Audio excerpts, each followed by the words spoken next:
ఓ అవతార పురుషుడా, లోకమును కాకుండా నిన్ను అర్థం చేసుకునేలా, లోక సంకల్పమును కాకుండా నీ సంకల్పమును అర్థం చేసుకునేలా నన్ను మనసు.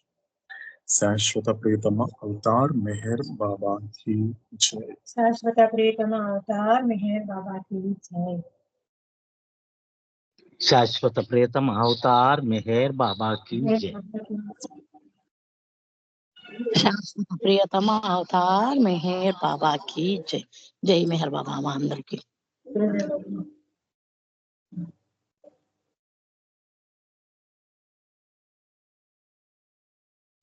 ఓకే, స్టార్ట్ చేద్దామండి. శాశ్వత ప్రియతమ అవతార్ మెహర్ బాబా కి జై. అందరికీ జై మెహర్ బాబా. मजांजे चुनो चिरादम के बंदे मुकबिल कबूल कर दे जान हर सुकान के सुल्तान बुक चुबिशनवी सुकान अहले दिल मगू के कतास सुकान शनास नायल दिल बरा कताई जास बंदे फिर मबोहनम के जिजाहलम बरहद फिर माँ हर चकुनाद आइन अनायत बादशाह ख्वाजा शमशुद्दीन मोहम्मद हफीजी शिराज एटर्नल बिलेवेड अवतार मेहर बाबा की जय मेहर बाबा. శాశ్వత ప్రియతమ అవతార్ మెహర్ బాబా కి జై. చందు అందుబాటులో లేదు కాబట్టి నేనే కంటిన్యూ చేస్తాను. శాశ్వత ప్రియతమ అవతార్ మెహర్ బాబా కి జై. అందరికీ జై మెహర్ బాబా. Befitting a fortunate slave, carry out every command of the master without any question of why and what. About what you hear from the master, never say it is wrong, because, my dear, the fault lies in your own incapacity to understand him. I am slave of my master who has released me from ignorance. Whatever my master does is of the highest benefit to all concerned. Khwaja Shamshuddin Muhammad Hafizi Shiraz. ఎందుకు ఏమిటి అనే ప్రశ్నలు లేకుండా అదృష్టవంతుడైన బానిస వలె గురువు యొక్క ప్రతి ఆజ్ఞను పాలింపుము. గురువు నుండి వినిన దానిని ఎన్నడూ తప్పు అని అనకు, ఎందుకంటే గురువును అర్థం చేసుకోలేని నా అసమర్థత ఎందే ఆ లోపం ఉన్నది. అజ్ఞాన బంధము నుండి నన్ను విముక్తుడు చేసిన నా గురువుకు నేను బానిసను. నా గురువు ఏమి చేసినను తత్సంబంధికులందరికీ అది అత్యంత ప్రయోజనకారి అవుతుంది. శాశ్వత ప్రియతమ అవతార్ మెహర్ బాబా కి జై.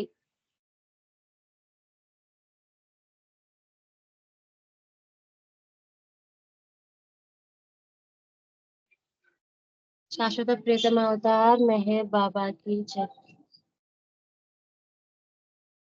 వెలసేను బాబా ఇలలోన నేడు లోకాన మేల్కొల్పగా,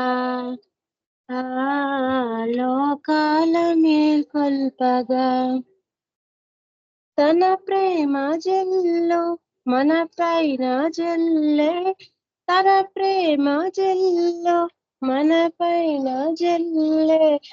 వెలసేను బాబా ఇలలోన నేడు లోకాల మేల్కొల్పగా, లోకాల మేల్కొల్పగా. మానవ జన్మ మనుగడ తెలిపి మార్గము చూపేను, మానవ జన్మ మనుగడ తెలిపి మార్గము చూపేను. మనలో చేరి మనలో మెలిగి మౌనము తెల్పేను, మనలో చేరి మనలో మెలిగి మౌనము తెల్పేను. జాగేల నరుడా బాబాను కొలువా, జాగేల నరుడా బాబాను కొలువా, వెలసేను బాబా ఇలలోన నేడు లోకాల మేల్కొల్పగా, లోకాల మేల్కొల్పగా. మంత్రము తంత్రము జపతప నియమము మానుట మేలని, మంత్రము తంత్రము జపతప నియమము మానుట మేలని, ఇతరులలోని లోపము ఎంచగా నీ లోపమెంచని, ఇతరులలోని లోపము ఎంచగా నీ లోపమెంచని, జాగేల నరుడా బాబాను కొలువా, జాగేల నరుడా బాబాను కొలువా, వెలసేను బాబా ఇలలోన నేడు లోకాల మేల్కొల్పగా, లోకాల మేల్కొల్పగా. అంతట తాను అణు అణువులను అమరిన ఈ జగతిలో, అంతట తాను అణు అణువులను అమరిన ఈ జగతిలో, ప్రతి జీవములో పలికించుటలో ప్రభువుని దర్శించుము, ప్రతి జీవములో పలికించుటలో ప్రభువుని దర్శించుము, జాగేల నరుడా బాబాను కొలువా, జాగేల నరుడా బాబాను కొలువా, వెలసేను బాబా ఇలలోన నేడు లోకాల మేల్కొల్పగా, లోకాల మేల్కొల్పగా. తన ప్రేమ జల్లు మన పైన జల్లే, తన ప్రేమ జల్లు మన పైన జల్లే, వెలసేను బాబా ఇలలోన నేడు లోకాల మేల్కొల్పగా, లోకాల మేల్కొల్పగా. శాశ్వత ప్రీతమ అవతార్ మెహర్ బాబా కీ జై. ఈ పాట ద్వారా నాకు ఏం అర్థమైందో అది వివరించే ప్రయత్నం చేస్తాను. ఈ పాటలో మనకు అవతార్ మెహర్ బాబా ఇలాలో ఎందుకు అవతరిస్తారు అంటే, ఈ సృష్టిలో ఎప్పుడైతే సమస్త సృష్టి ఒక మాయలోకంలో అజ్ఞానంతో కూడిన బ్రతుకుతున్నప్పుడు ఆ అజ్ఞానం పట్ల అవగాహనని ఇవ్వడానికి మరి మేల్కొల్ప చేయడానికి ప్రేమావతారాన్ని మరియు మౌనావతారాన్ని దాల్చడం మెహర్ బాబా అని పల్లవిలో చెప్పడం జరిగింది. తన దైవీ ప్రేమను ఈ సృష్టికి అందించడం ద్వారా మేల్కొల్ప చేశారని పల్లవిలో చెప్పడం జరిగింది. మరియు మానవ జన్మ ఎంత గొప్పది అని చరణంలో చెప్తున్నారు. అంటే మానవ జన్మ ఎంత అరుదైన జన్మ అంటే, ఎందుకు అరుదైన జన్మ అని అంటారు? ప్రతి పరిణామ ప్రక్రియలో ఎన్ని జీవరాశులు ఉన్నప్పటికీ ఏ జీవికి లేని గొప్ప అవకాశం మానవునికి ఎందుకు ఉంది అంటే, ఫుల్ కాన్షియస్నెస్ మరియు ఫుల్ ఇంటెలెక్ట్ అనేది మానవ జన్మకి మాత్రమే ఉంది. అంటే కంప్లీట్ కాన్షియస్నెస్, పూర్తి చైతన్యం మరియు పూర్తి బుద్ధి మానవ జన్మకి మాత్రమే ఉంది. కాబట్టి ఆ పూర్తి చైతన్యంతో అనంత చైతన్యాన్ని పొందే మార్గాన్ని చూపించారు మనకు అవతారుడు ఈ మానవ జన్మకి. ఆ మార్గాన్ని కనుగొనాలి అని చరణంలో చెప్తున్నారు. మరియు ఈ మంత్రాలు, తంత్రాలు మరియు జపతప నియమాలు ఇవన్నీ ఏమని అంటారంటే సామాన్య నమ్మకాలు అంతే. ఇవన్నీ వీటి నుండి పెద్దగా ఏమి ప్రయోజనం అంటూ ఏమి ఉండదు. మరియు ఎంత కాలము ఇతరుల చేసే తప్పులను ఎంచకూడదు. ఎందుకంటే మనకు రమణ మహర్షి బాబా చెప్పినట్టు నిన్ను నువ్వు సర్దిద్దుకో మొదలు, లోకం తానంట తాను సర్దిద్దుకుంటుంది.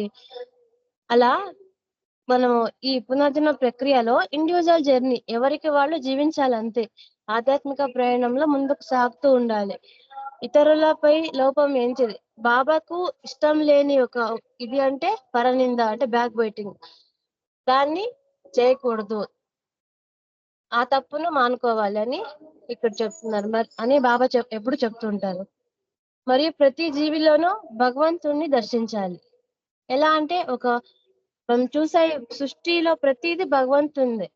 ఒక వ్యక్తిని ప్రేమించాలి అంటే ఆ వ్యక్తిని కాదు, ఆ వ్యక్తిలో ఉన్న భగవంతుణ్ణి గ్రహించాలి. గ్రహించి భగవంతుడినే ప్రేమిస్తున్నాను, ఒక వస్తువుని కాదు, ఆ వస్తువులో ఉన్న భగవంతుణ్ణి, ఒక స్థలాన్ని కాదు, స్థలంలో ఉన్న భగవంతుణ్ణి, ప్రతి భగవంతుణ్ణి సేవించడం ద్వారా భగవంతుణ్ణి ప్రేమించగలగాలి, అలా జీవించాలి అని ఈ పాట ద్వారా నాకు అర్థమైంది. శాశ్వత ప్రీతమ అవతార్ మెహర్ బాబాకి జై.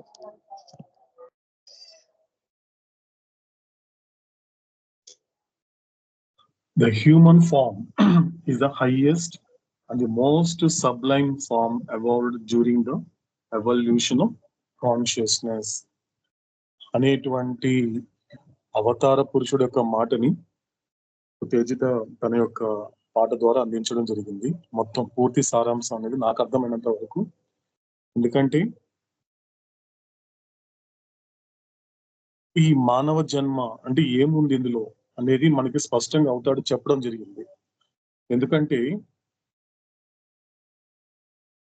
భగవత్ సాక్షాత్కారము లేకపోతే ఒక రియల్ ఆన్సర్ అనేది ప్రాప్తింప చేసుకోవాలి అంటే ఆ స్థితిని ఏమంటారంటే పర్ఫెక్షన్ అంటారు సాధారణంగా. ఎందుకంటే ఒక అవగాహన రాహిత్యం వల్ల మిగతా వాటికి అంటే భగవత్ స్థితికి తప్ప వేరే వాటికి ఆపాదించకూడనటువంటి పదమే పర్ఫెక్షన్ అంటే పరిపూర్ణత. నిజానికి ఒక్క భగవత్ స్థితి మాత్రమే, అంటే నేను భగవంతుడు అనేటువంటి నిజమైన సమాధానాన్ని సంప్రాప్తింప చేసుకోవడమే నిజమైనటువంటి అసలైనటువంటి పరిపూర్ణ స్థితి.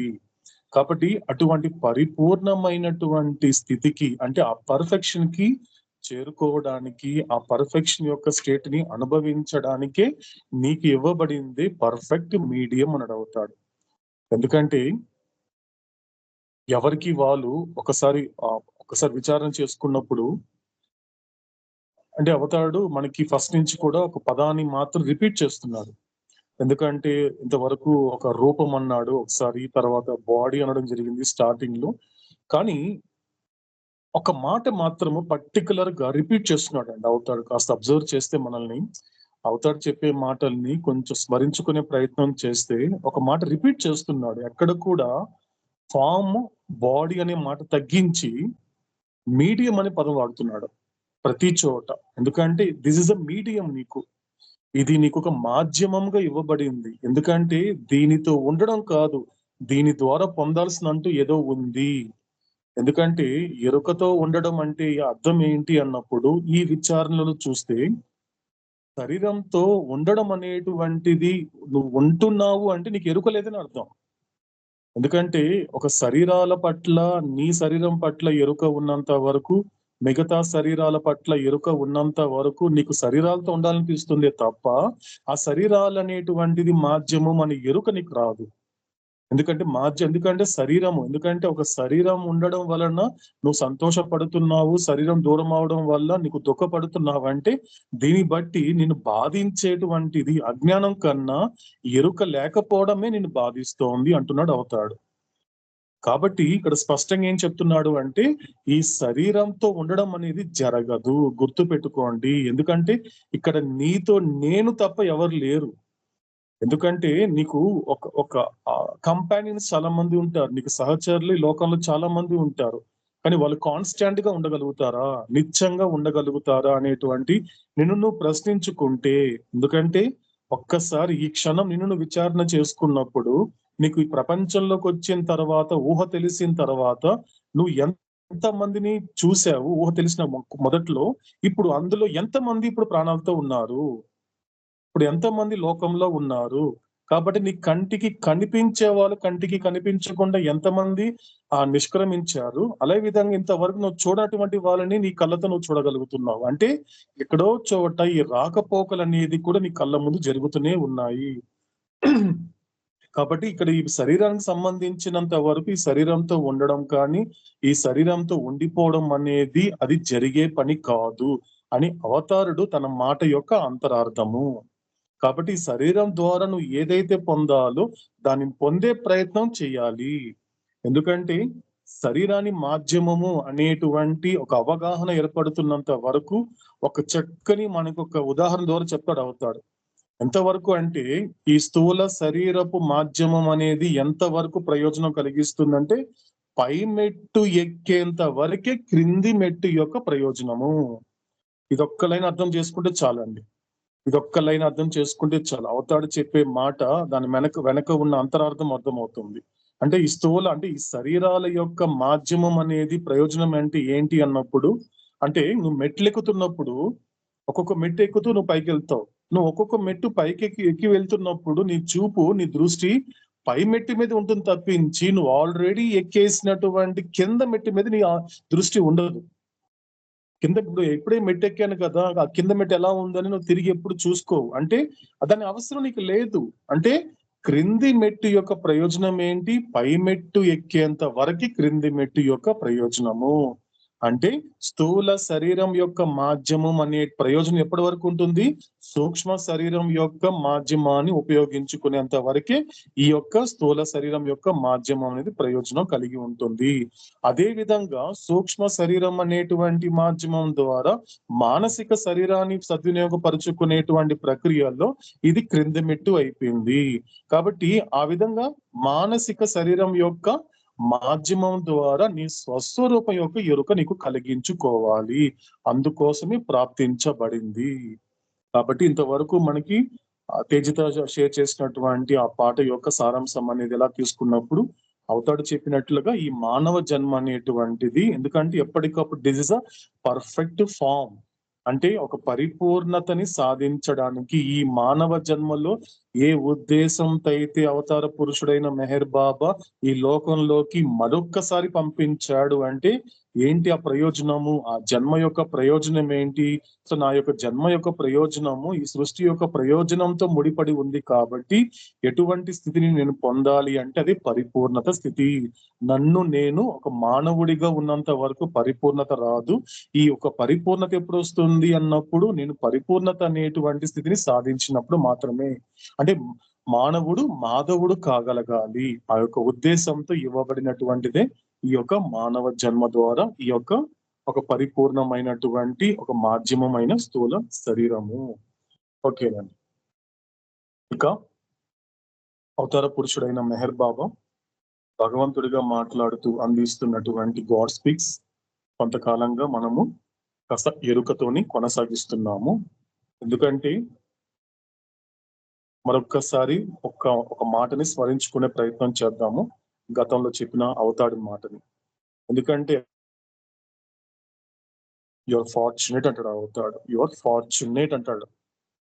ఎందుకంటే నిన్ను నువ్వు ఎంత దురదృష్టవంతుడు అనుకున్నా అవతాడు నుండి వచ్చే ఒకే ఒక మాట ఏంటి అన్నప్పుడు అదృష్టవంతుడివి. బాబాయ్ నీ బాధలు పడుతున్న అదృష్టవంతుడివి. బాబా బ్రతకాలని లేదు, నువ్వు మరింత అదృష్టవంతుడివి. అంటే నీకున్న అదృష్టాన్ని నువ్వు పోయేసరికి ఏమవుతావుంది? నువ్వు దురదృష్టవంతుడు అనుకుంటున్నావు. కాబట్టి ఇది ఒక రకమైన మనకి ఒక జన్మకు ఒక అవకాశం.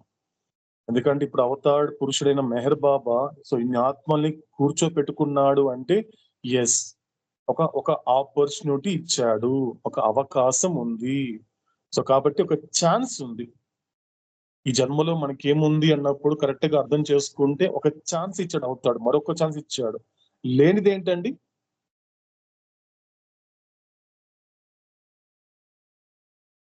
మనకి ఛాన్స్ ఇచ్చాడు కానీ ఇంకొకటి మాత్రం ఇవ్వలేదు. అది చాయిస్ ఇవ్వలేదు.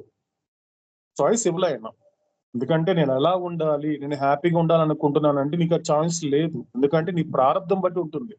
నువ్వు హ్యాపీగా ఉండాలా లేదా, లేకపోతే వరి అవ్వకుండా ఉండాలని ప్రారంభం ప్రకారం ఉంటుంది.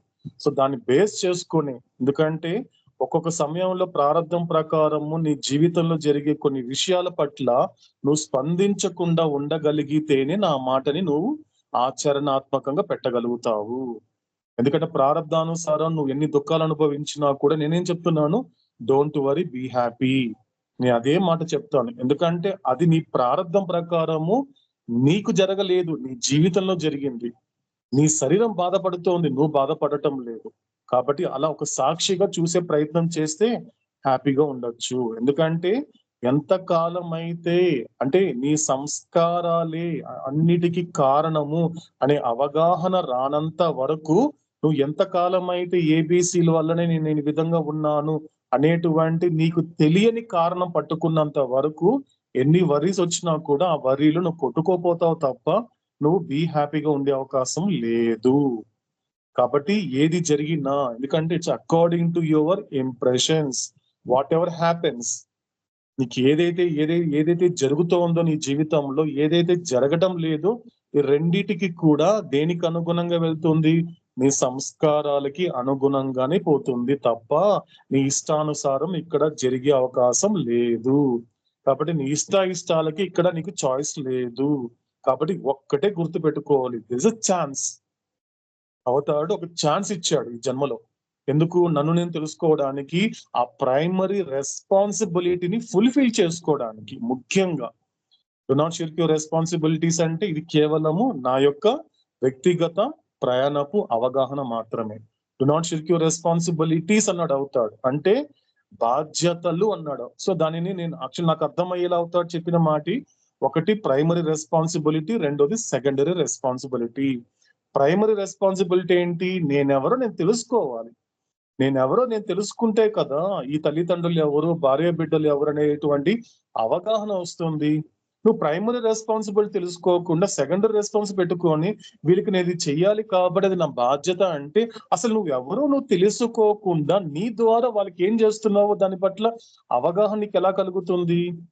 కాబట్టి ఇక్కడ ఛాన్స్ ఇచ్చాడు అవుతాడు దేనిని ఫుల్ఫిల్ చేసుకోవడానికి, ఆ ప్రైమరీ రెస్పాన్సిబిలిటీస్ ని. ఆ ప్రైమరీ రెస్పాన్సిబిలిటీ ఏదైతే ఉందో ఆ మరిచిపోయిన ప్రశ్నని మరొక్కసారి గుర్తు తెచ్చుకోవడానికి, గుర్తించడానికి. ప్రైమరీ రెస్పాన్సిబిలిటీ ఏంటి అన్నప్పుడు ఆల్రెడీ నేను వేసుకున్న ప్రశ్న ఒకటి ఉంది. ఏంటది? హూ యామ్ ఐ అనే ప్రశ్నను గుర్తించడమే ప్రైమరీ రెస్పాన్సిబిలిటీ. అలా నేనెవరు అనే ప్రశ్నను గుర్తించిన తర్వాత ఆ ప్రశ్నను నిరంతరం గుర్తు పెట్టుకోవడము ప్రైమరీ రెస్పాన్సిబిలిటీ. కాబట్టి ఆ ప్రశ్నకి ఏదైతే ఆన్సర్ ని ఈ జన్మలో సాధించాలి, ఎలాగైనా కూడా నాకు అవకాశం ఇచ్చాడు అవతారుడు, ఆ ప్రశ్నకి సమాధానాన్ని సంప్రాప్తింప చేసుకోవాలి అనేటువంటి పట్టుదలతోనూ ఒక నిజాయితీ గల ప్రయత్నం చేస్తేను, ఆ విధంగా నువ్వు ఒక ఎరుకగల తపనతో ఉండడమే నువ్వు నెరవేర్చుకునేటువంటి ప్రైమరీ రెస్పాన్సిబిలిటీ. ఎందుకంటే సంస్కారాలు, అందులో భాగంగా వచ్చే ప్రారంధం అనేది నీకు అవగాహన ఏర్పడినప్పుడు అప్పుడు నీకు స్పష్టంగా నీ కంటికి చాలా క్రిస్టల్ క్లియర్ గా కనబడుతుంది. ఏం కనిపిస్తుంది? నీ కళ్ళ ముందు కనిపించేటువంటి తల్లిదండ్రులు ఎవరో కాదు, గత జన్మలో నువ్వు పోగు చేసుకున్న సంస్కారాలే. నీ కళ్ళ ముందు కనిపించే భార్య బిడ్డలు ఎవరో కాదు, గత జన్మలో నువ్వు ప్రోగు చేసుకున్న సంస్కారాలే. సో నా కళ్ళ ముందు కనిపించే బంధువులు ఎవరో కాదు, గత జన్మలో నేను ప్రోగు చేసుకున్న సంస్కారాలే. నా కళ్ళ ముందు కనిపించేటువంటి నన్ను ఇబ్బంది పెట్టే నా శత్రువులు ఎవరు? గత జన్మలో నేను ప్రోగు చేసుకున్న సంస్కారాలే. కాబట్టి నేను చేసిన పొరపాటు ఏంటి? ప్రోగు చేసుకున్నానే తప్ప ప్రోగు చేసుకున్న దానిని ఎక్కడ కూడా ఖర్చు పెట్టలేదు. అది కూడా పూర్తిగా ఖర్చు పెట్టలేదు. దీనికి కారణం ఏంటి? నిజమైన కారణాన్ని తెలుసుకోకపోవడం వలన, కారణకర్త గురించి అవగాహన లేకపోవడం వలన, సో నా నిత్య సహచరుడిని నేను గుర్తించకపోవడం వలన. సో కాబట్టి ఇన్ని రకాలుగా విచారణ చేస్తే మనకు ఒక అవేర్నెస్ ఇస్తాడు అవుతాడు. కాబట్టి అందులో భాగంగా మనకి అవుతాడు ఏం చేశాడు? ఇంతవరకు దాదాపు 4 భాగాలు పూర్తి చేశాడు. 4 పార్ట్స్ మనకి కంప్లీట్ చేయడం జరిగింది. సో ఒక్కొక్క పార్ట్ మనం చూస్తే, మొదటిగా అవుతాడు చెప్పినటువంటి స్టేట్స్ ఆఫ్ కాన్షియస్నెస్, చైతన్య స్థితులు. అంటే మనకి అవుతాడు చెప్పినట్లుగా ఎందుకంటే కాన్షియస్నెస్ అనేది ఎంత ఇంపార్టెంటో సంస్కారాస్ కూడా అంతే ఇంపార్టెంట్. ఎందుకంటే మన అవతాడు గతంలో చెప్పాడు, నేను ఏది మాట్లాడినా కూడా ప్యారలల్ గా ఈ రెండు వెళ్తూ ఉంటుంది. ఒకవైపు సంస్కారాలు, మరోవైపు చైతన్యం అనేది వెళ్తూ ఉంటుంది. కాబట్టి స్టేట్స్ ఆఫ్ కాన్షియస్నెస్ కి వచ్చేసరికి అవతారుడు ఒక జనరల్ గా నెమ్మదిగా తీసుకెళ్తూ కాస్త లోతుల్లోకి తీసుకెళ్తాడు. ఎందుకంటే ఎందుకంటే ఆత్మ విద్య అసలు నువ్వెవరో నువ్వు చెప్పేశాడు, నేనెవరో నాకు చెప్పేశాడు. నువ్వు ఆత్మవి. మొదటి యొక్క పార్ట్ లోని మొదటి పేజీలోని మొదటి లైన్ లోని అవతాడు చెప్పిన మాట ఏంటి? నువ్వు ఎవరో కాదు, నువ్వు ఆత్మవి. నీకు తెలిసినా తెలియకపోయినా, అవగాహన ఉన్నా లేకపోయినా, అనుభవం ఉన్నా లేకపోయినా నువ్వు ఆత్మవే అని ఎవరు చెప్తున్నారు? ఎవరో చెప్పడం లేదు, పరమాత్ముడు చెప్తున్నాడు. ఎందుకంటే ఎవరు చెప్తే నమ్మాలి అన్నప్పుడు, ఎవరైతే పరమాత్ముడై ఉంటాడో, ఎవరైతే తన గురించి తాను తెలుసుకొని ఉంటాడో అతడు మాత్రమే చెబితే అదే నిజమవుతుంది. అందుకే అవతారుడు అనేక సందర్భాల్లో చెప్పిన మాట, నా మాట వినండి, నా మాట పట్ల విధేయతగా ఉండండి అనే మాట వెనక అంతరార్థం ఏంటి అంటే, నేను మాట్లాడే ప్రతి మాట తెలిసి మాట్లాడుతున్నాను.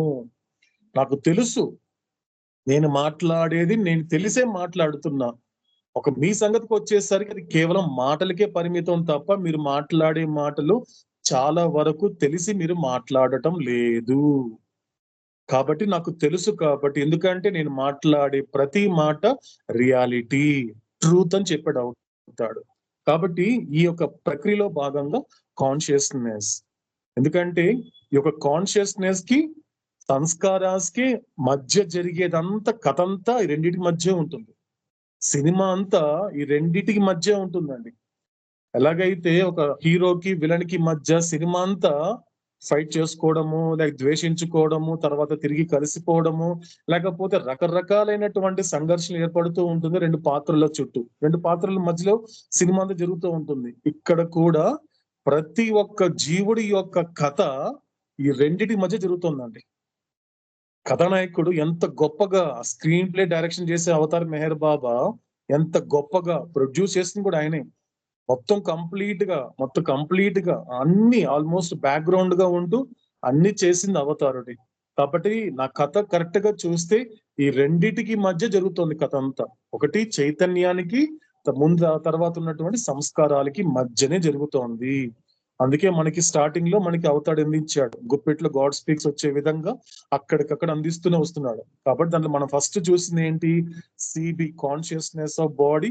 లాస్ట్ మనం తీసుకుంటే హ్యావ్ ఇంప్రెషన్స్, కలిగి ఉండే సంస్కారాలు. ఈ రెండిటి మధ్యనే ఉన్నటువంటి మూడు ఏదైతే ఉన్నాయో ఏంటది? Experience of world, on plane, have binding. కాబట్టి ఆ మొత్తం కథంతా కూడా, జీవుడి యొక్క కథంతా కూడా ఈ రెండిటి మధ్యనే పెట్టాడు అవుతాడు. ఈ రెండు తప్ప ఇంకా వేరే ఏది కనబడదు. ఈ రెండిటి మధ్య నలిగిపోతున్నాడు. ఎందుకంటే తెలుసుకుంటే విడుదల పొందుతాడు, తెలియకపోతే ఇంకా నలిగిపోతాడు. కాబట్టి సినిమా కథంతా కూడా ఈ రెండిటి ఒక విషయాల మధ్య ఉంటుంది. ఏంటి ఆ రెండు అంటే? చైతన్యము మరియు సంస్కారాలకి మధ్యనే ఉంటుంది. ఈ రెండిటికి మధ్య ఉండేది ప్రపంచాలు, ఈ రెండిటికి మధ్య ఉండేది భూమికలు, ఈ రెండిటికి మధ్య ఉండేది బంధనాలు.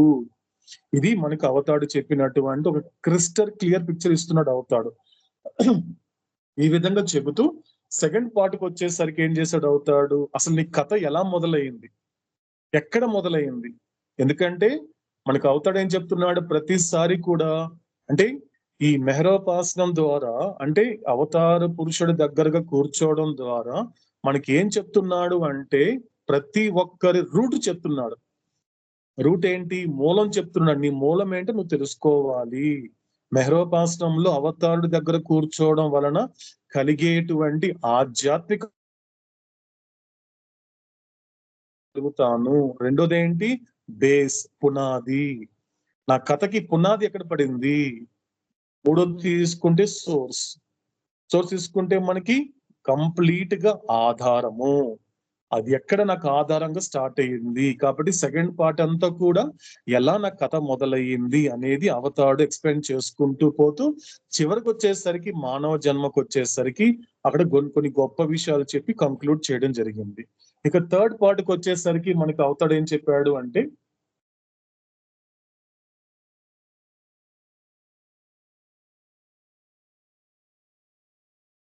సో జరిగిపోయినటువంటి నిన్నటి నా కథలో ఉన్నటువంటి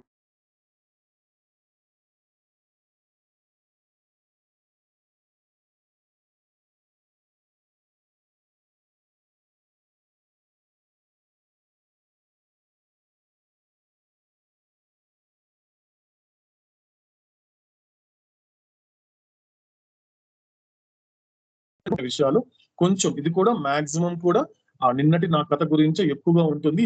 చివరికి వచ్చేసరికి నెమ్మదిగా ఇప్పటి నా కథకు అవుతాడు. ఇప్పటి నా కథకు వచ్చి తర్వాత ఇప్పుడు నెక్స్ట్ ఎప్పుడైతే 5th పార్ట్ కి స్టార్ట్ చేశాడు అవుతాడు, ది ప్లేన్స్ కి స్టార్ట్ చేశాడు. గత మెహరోపాసనంలోనే మనకు అవుతాడు ఈ పార్ట్ 5th పార్ట్ స్టార్ట్ చేయడం జరిగింది. కాబట్టి ఇక్కడ ఏం జరుగుతోంది అంటే ఇది పూర్తిగా జరగవలసిన రేపటి నా కథ.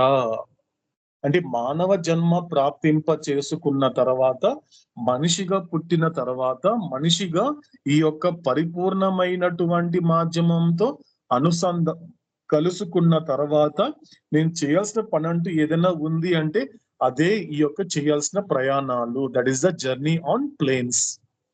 ఇది మనకి ఆన్ ప్లేన్ లో ఉన్నటువంటిది వస్తుంది. కాబట్టి ప్లేన్స్ అంటేనే జర్నీ. ఇదొక జర్నీ, ఇదొక రకమైనటువంటి జర్నీ. ఇది ఎటువంటి జర్నీ అన్నప్పుడు ఇది పూర్తిగా ఇన్వల్యూషన్ ప్రాసెస్ కి సంబంధించిన జర్నీ. అంతర్ముఖ ప్రయాణము. అంతర్ముఖ ప్రయాణంలో భాగంగా ఆయా భూమికలలో ప్రయాణిస్తూ వెళ్ళడం జరుగుతోంది. కాబట్టి మన గతంలో అవుతాడు స్టార్టింగ్ ఒక మాట చెప్పాడు, చాలా గొప్ప మాట చెప్పాడు. ఎందుకంటే పాత్ ఎలా మొదలవుతుంది అన్నప్పుడు స్టార్టింగ్ లో మనకేం చెప్పాడు, the path begins with a conscious longing for deeper reality అని చెప్పాడు. దాంతో పాటు ఈ రోజు ఏం చెప్తున్నాడు అంటే, ఈ రోజు కూడా మన లాస్ట్ టైం కూడా ఏం చెప్పాడు అవుతాడు, ఎప్పుడైతే ఈ ఆత్మ యొక్క చైతన్యం అనేది ఈ స్థూల ప్రపంచం నుండి విడిపడినప్పుడు మాత్రమే సంసిద్ధత. ఆ సంసిద్ధత, ఎందుకంటే ఇక్కడ సటిల్ వరల్డ్ గురించి మాట్లాడలేదు, మెంటల్ వరల్డ్ గురించి మాట్లాడలేదు. ఎందుకంటే ఇది పూర్తిగా ఎవరిని ఉద్దేశించి చెప్తున్నాడు అవుతాడు, మోస్ట్ సోల్స్ ని ఉద్దేశించి చెప్తున్నాడు. సో మోస్ట్ సోల్స్ గా ఉన్న వాళ్ళు ఎందుకు గ్రాస్ వరల్డ్ నుంచి దాని నుంచి ఒక బయటపడాలి, దాటి నుంచి విడుదల పొందాలి ఎప్పుడు వస్తుంది అన్నప్పుడు ఆ స్థూల సంస్కారాలు ఏవైతే ఉన్నాయో అది సూక్ష్మ సంస్కారాలుగా తయారైతే తప్ప నువ్వు ఆధ్యాత్మిక మార్గంలో నువ్వు ప్రవేశించలేవు. 2 విషయాలు ఉన్నాయండి ఇక్కడ. చాలా గొప్ప మాట చెప్తున్నాడు అవుతాడు. ఆధ్యాత్మిక ప్రయాణం అనేది ప్రారంభించేశాను, లేకపోతే మొదలు పెట్టేశాను, లేకపోతే ప్రవేశించాను, నా పని అయిపోయింది అంటే అలా కుదరదండి. అందుకే లింక్ చేసి చెప్తున్నాడు అవుతాడు. It enters the spiritual path and turn inwards అని చెప్తున్నాడు. ఇస్ మోస్ట్ ఇంపార్టెంట్, చాలా ఇంపార్టెంట్ అన్నమాట. ఆధ్యాత్మిక మార్గంలో నువ్వు ఆధ్యాత్మిక మార్గంలో ఉన్నావా లేదా అని విచారణ చేసుకోవడానికి ఇది గొప్ప మాట అండి. ఇప్పుడు నాకు నేను ఆధ్యాత్మిక మార్గంలో ప్రవేశించాను అని నాకు నేను చెప్పుకుంటూ నేనేం చేస్తున్నాను, నా చూపు మాత్రం బహిర్ముఖంగానే ఉంది. బహిర్ముఖంగా జరిగే ప్రతి వాటికి నేను స్పందిస్తున్నాను. బహిర్ముఖంగా ఏదైతే అవసరం లేని విషయాలకి నేను స్పందిస్తున్నాను అంటే అది అంతర్ముఖమైనట్టు కాదు, అది బాహ్యముఖమే. ఇవన్నీ సంస్కారాల జాదు చేస్తూ ఉంది. నువ్వు కావాలంటే ఆధ్యాత్మిక మార్గంలో ప్రవేశించు, కానీ అంతర్ముఖం అవద్దు అంటుంది. చూడండి,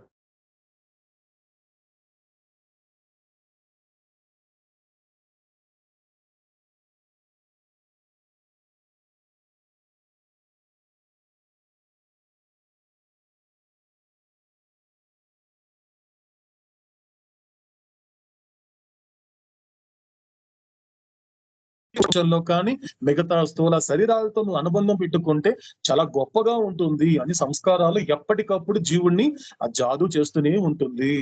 కాబట్టి గొప్ప మాట, గొప్ప విచారణ అంటే ఏమవుతుంది, అవతాడు ఏం చెప్పాడు నాకు, నా జన్మకారకుడు నాకేం చెప్పాడు, నా తండ్రి నాకేం చెప్తున్నాడు అంటే ఆధ్యాత్మిక మార్గంలో ప్రవేశించడము అనేది ఎంత ముఖ్యమో అంతర్ముఖం అవుతున్నానా లేదా.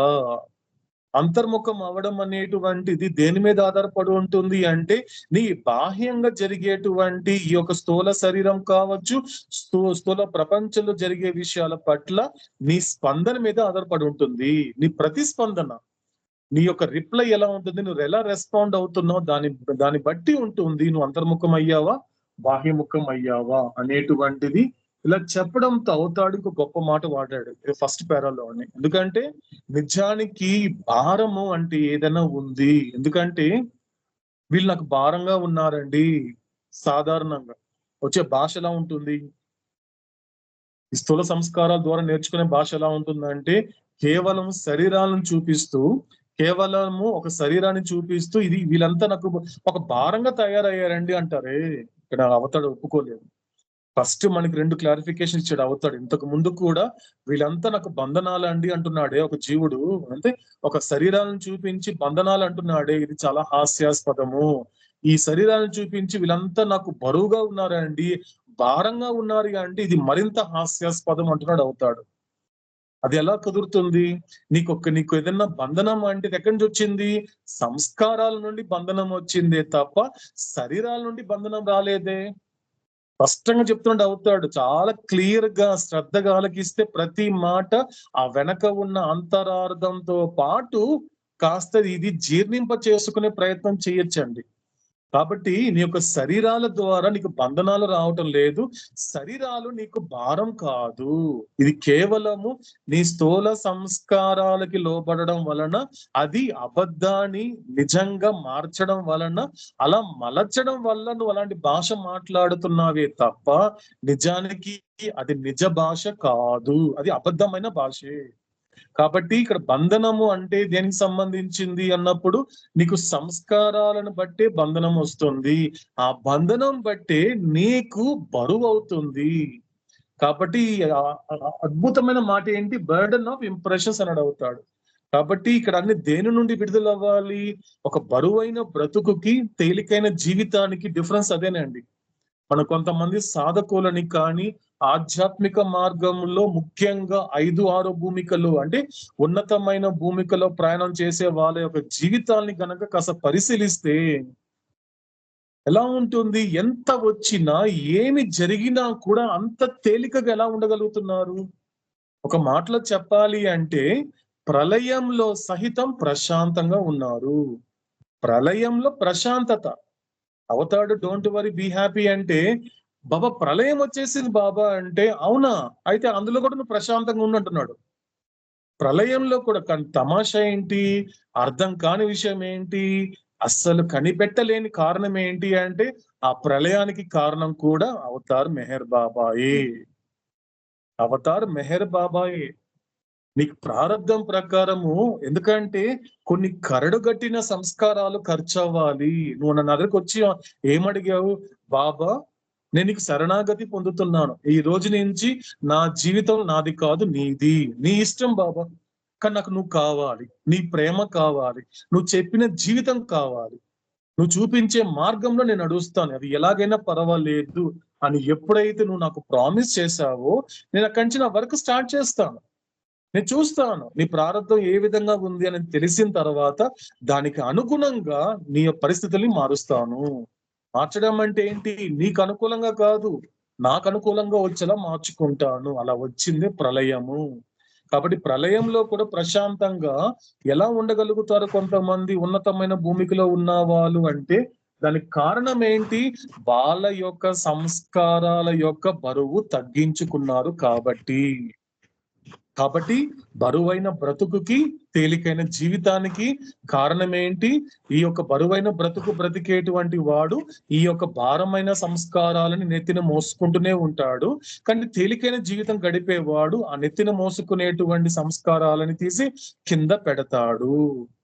ఎందుకంటే ట్రైన్ లోకి ఎక్కిన తర్వాత మొట్టమొదటిసారిగా కొంతమందిని మనం అబ్జర్వ్ చేస్తే మొట్టమొదటిసారిగా ట్రైన్ ఎక్కుతారు. ఎక్కి ఏం చేస్తారు వాళ్ళు? పెద్ద పెద్ద లగేజ్ తీసుకొస్తారు.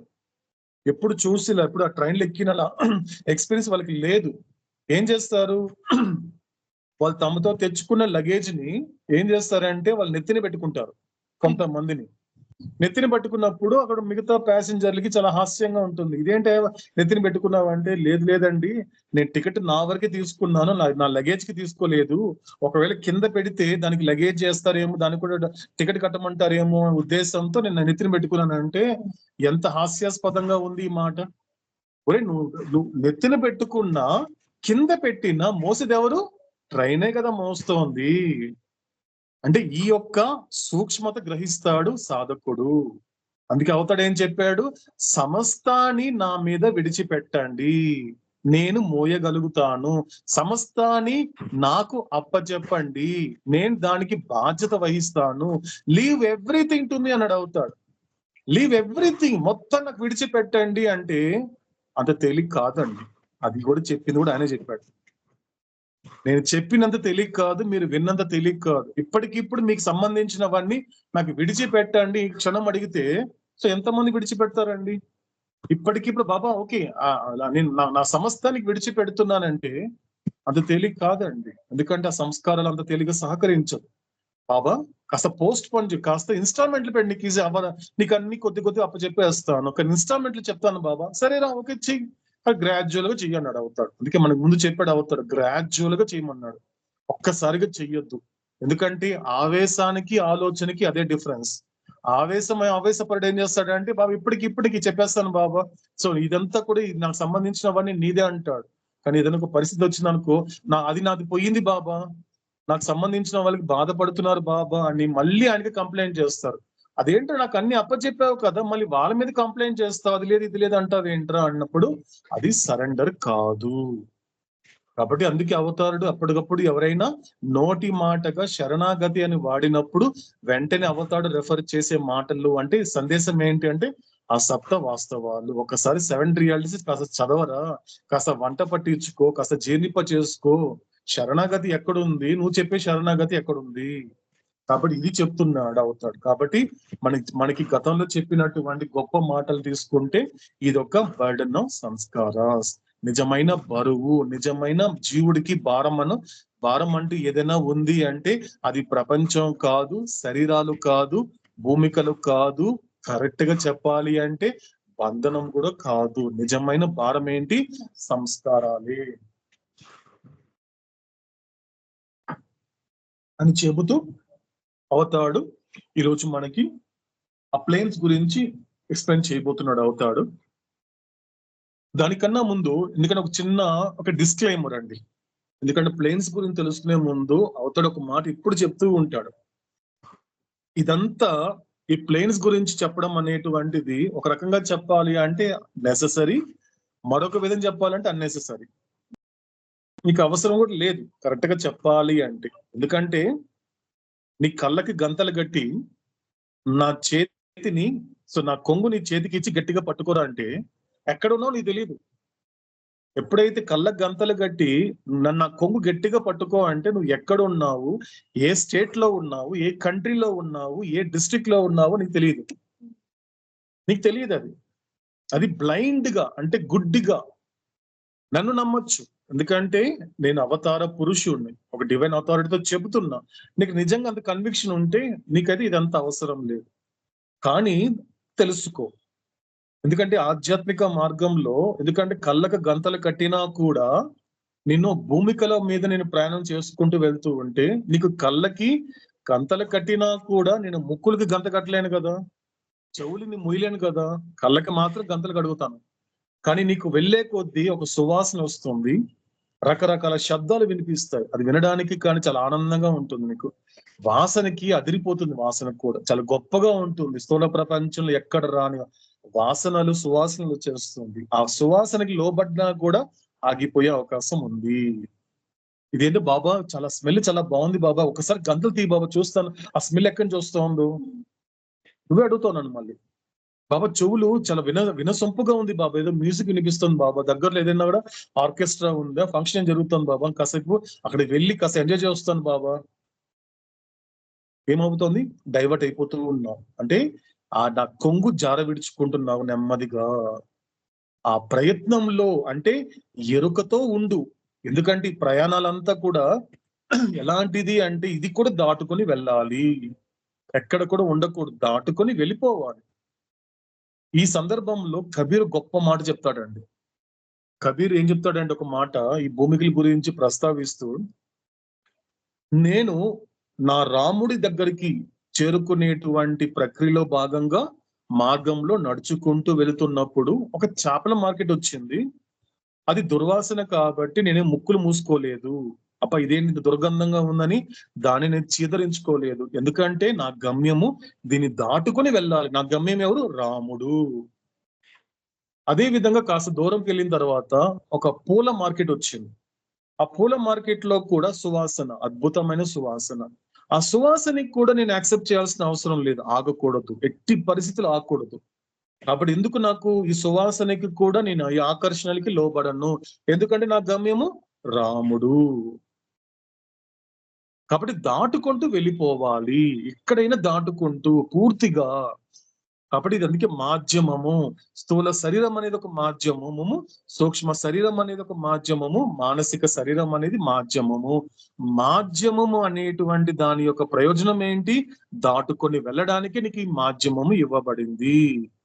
కాబట్టి ఈ మాట అర్థం చేసుకోవాలి. కాబట్టి ఇప్పుడు అవతారుడు స్టార్ట్ చేయబోతున్నాడు భూమికల గురించి. కాబట్టి ఈ భూమికల గురించి నేను చెబుతున్నప్పుడు మీరు శ్రద్ధగా ఆలకిస్తున్నప్పుడు మీ సంస్కారాలు చాలా రకాలుగా ట్రిక్స్ ప్లే చేస్తుంది, చాలా ట్రిక్స్ ప్లే చేస్తుంది. జాగ్రత్తగా ఉండాలి. ఇక్కడ మీరు చాలా కాన్షియస్ గా ఉండాలి.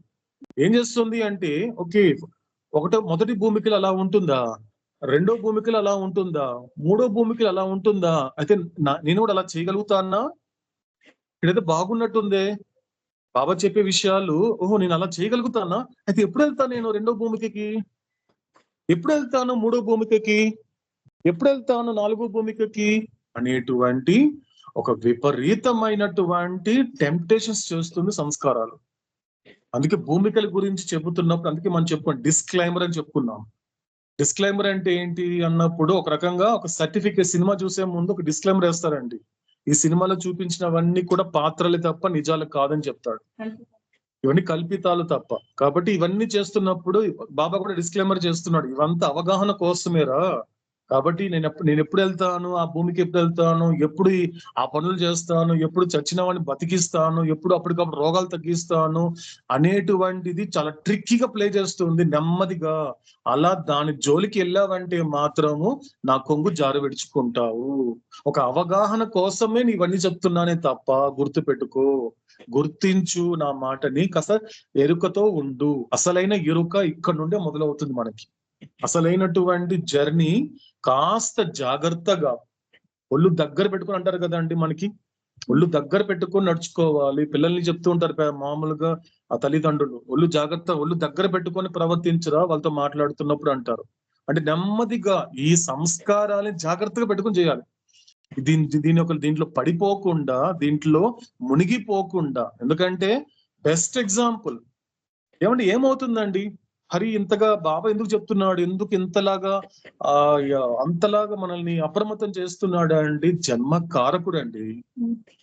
సాధారణంగా మన స్థూల శరీరం కారకురాలైనటువంటి ఆ తల్లిదండ్రులకే ఒక స్థాయిలో జాగ్రత్త పడుతూ ఉంటే తన బిడ్డలకి ఏమవుతుంది జాగ్రత్త పడుతూ ఉంటే, జన్మ కారకుడు అండి. అనేక జన్మల నుండి మనం మోసేవాడు అండి ఆయన తెలుసు ఆయనకి. ఎన్నో జన్మల నుండి ఆయన ఒక్క కారకుడు అండి. అంత జాగ్రత్త వహించడా, అంత జాగ్రత్తగా అన్ని జాగ్రత్తలు చెప్తాడండి. కాబట్టి ఇక్కడ ఏం జరుగుతోంది అన్నప్పుడు ఇదంతా కేవలం ఒక అవగాహన కోసమే. కాబట్టి ఒకవేళ మీరు అక్కడికి వెళ్ళినా గుర్తుపెట్టుకోండి, వెళ్ళినప్పటికీ కూడా, ఎందుకంటే నాకు జరిగిన ఒక చిన్న ఇన్సిడెంట్ చెప్తానండి. ఎందుకంటే నేను ప్రాక్టికల్ లైఫ్ లో జరిగినటువంటి ఇన్సిడెంట్, నా యొక్క అవతారుడు, నేను అప్పటికి ప్రయాణం చేస్తున్నా ఈ భూమికల మీద. ప్రయాణం చేస్తున్నప్పుడు నా జీవితంలో ఒక తటస్థించినటువంటి ఒక సందర్భంలో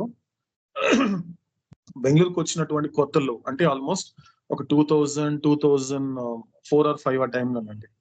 వెళ్తున్నప్పుడు ఒక చోట నా కొలీగ్స్ తో కలిసి ఈ విధమైనటువంటి ఒక డిస్కషన్, ఆఫీస్ అయిపోయిన తర్వాత మేము క్యాంటీన్ లో కూర్చొని, ఎప్పుడు కూడా అది మాకు రెగ్యులర్ యాక్టివిటీ. మా కొలీగ్స్ అంటే కొంతమంది కలిసి మేము ఇప్పుడు డిస్కస్ చేస్తూ కూర్చున్నాను. అప్పుడు మేము మెహరాపాసన చేస్తుండేవాళ్ళం. కిందకు వచ్చి ఒక క్యాంటీన్ లో ఒక సపరేట్ రూమ్ ఉండేది మాకు, అక్కడ వచ్చి డిస్కస్ చేస్తున్నాం. అప్పుడు ఈ ప్లేన్స్ గురించి నేను ఎక్స్ప్లెయిన్ చేసేవాడిని. చేస్తున్నప్పుడు కొంతమంది ఒక బైబిల్ గురించి, కొంతమంది ఖురాన్ గురించి, ఈ విధంగా డిఫరెంట్ స్క్రిప్చర్స్ గురించి మాట్లాడుతున్నప్పుడు మేము ఒక 10 మంది ఉన్నాము. కానీ ఆ డిస్కషన్ లోకి ఒక వ్యక్తి 11వ వ్యక్తి వచ్చి కూర్చున్నాడు. ఈజ్ ఒక స్ట్రేంజర్, ఒక అన్నోన్ పర్సన్ కూర్చున్నాడు. అతను వింటున్నాడు, నేను చెప్పే మాట అన్ని వింటున్నాడు. సో మాట్లాడుతున్నాడు. విన్న తర్వాత ఒక గంట సేపు అయిపోయిన తర్వాత వెంటనే అందరూ వెళ్ళిపోయాం, నేను బయటకు వచ్చాను. అతను నాతో పాటు బయటకు వచ్చి అతను పరిచయం చేసుకున్నాడు. ఐఎమ్ సో అండ్ సో అండి, నేను ఆంధ్రాలో ప్లేస్ లో ఉంటాను, ఎక్కడ పని చేస్తున్నాను.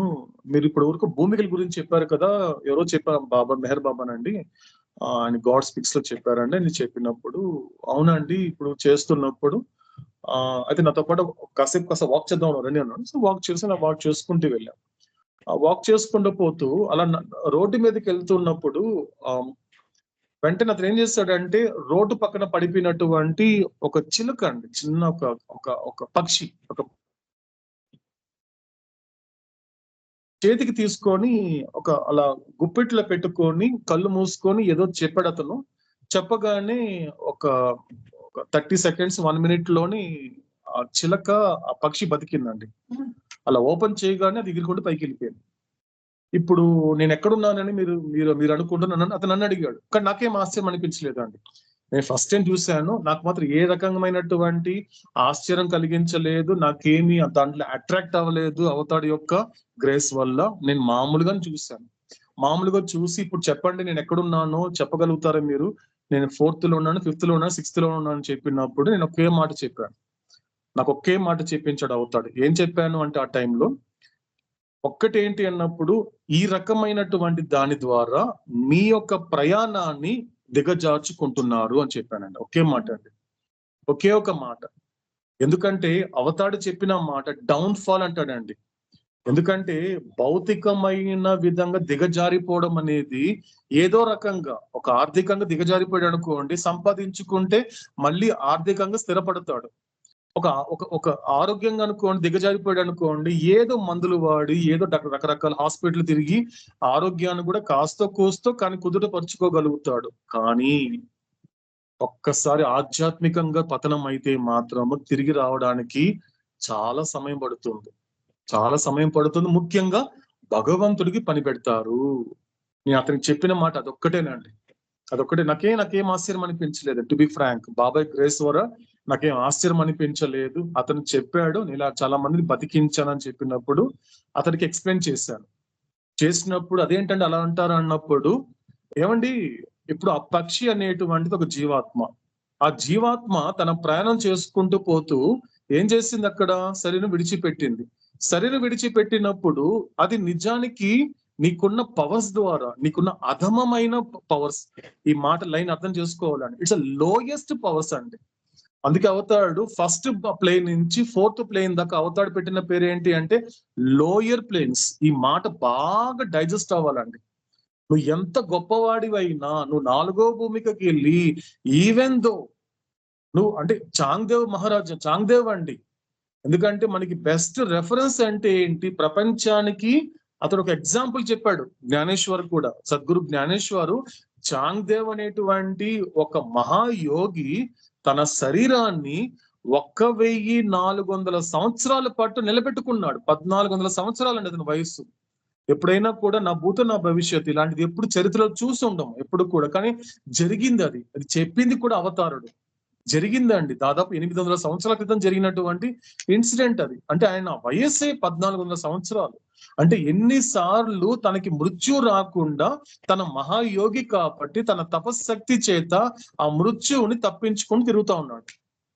అలా తప్పించుకొని తిరగడం వలన 1400 సంవత్సరాల పాటు మహాయోగిగా ఉండడం వలన ఏం పొందాడు అనే మాట తీసుకున్నప్పుడు, ఆయనకి ఆత్మ సాక్షాత్కారం కలిగించినటువంటి సద్గురు అయినటువంటి ముక్తాబాయి ఏం చెప్తుందో తెలుసండి, నువ్వు 1400 సంవత్సరాల పాటు మహాయోగిగా ఉంటూ నువ్వు సాధించింది అంటూ ఏదైనా ఉంది అంటే వెంటనే ఒక బ్లాంక్ పేపర్ చూపించిందండి, ఒక వైట్ షీట్ చూపించింది ఆవిడ.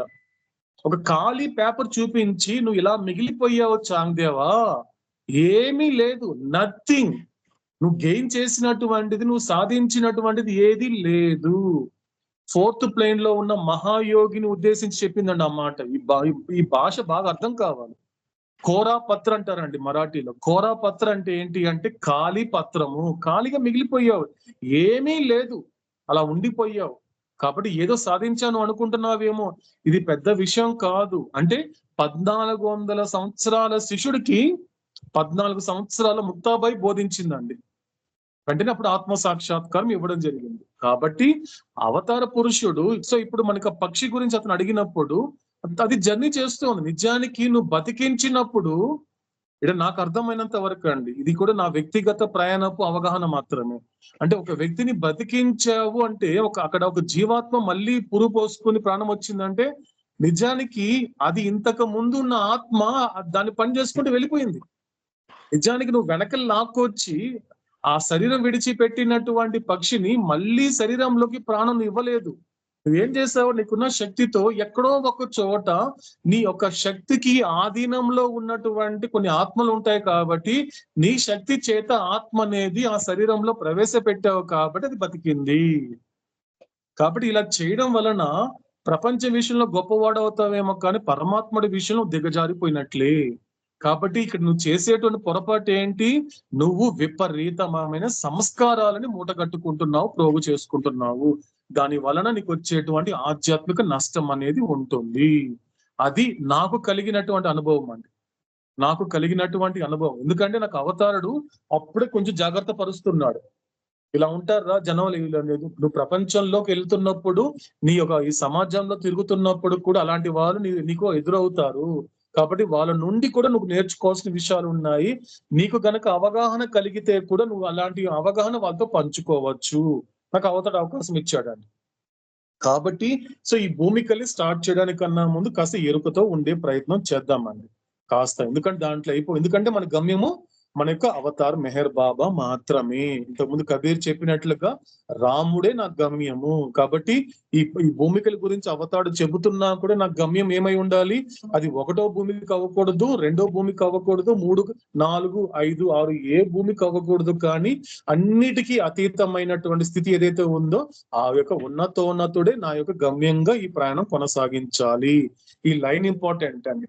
ఆధ్యాత్మిక మార్గంలో అవతార పురుషుడైనటువంటి మెహర్ బాబా ఐఎమ్ ఫర్ ఫ్యూ అనే మాట వెనక ఉండే అంతరార్థము, ఇది కూడా నా వ్యక్తిగత ప్రయాణపు అవగాహన మాత్రమేనండి.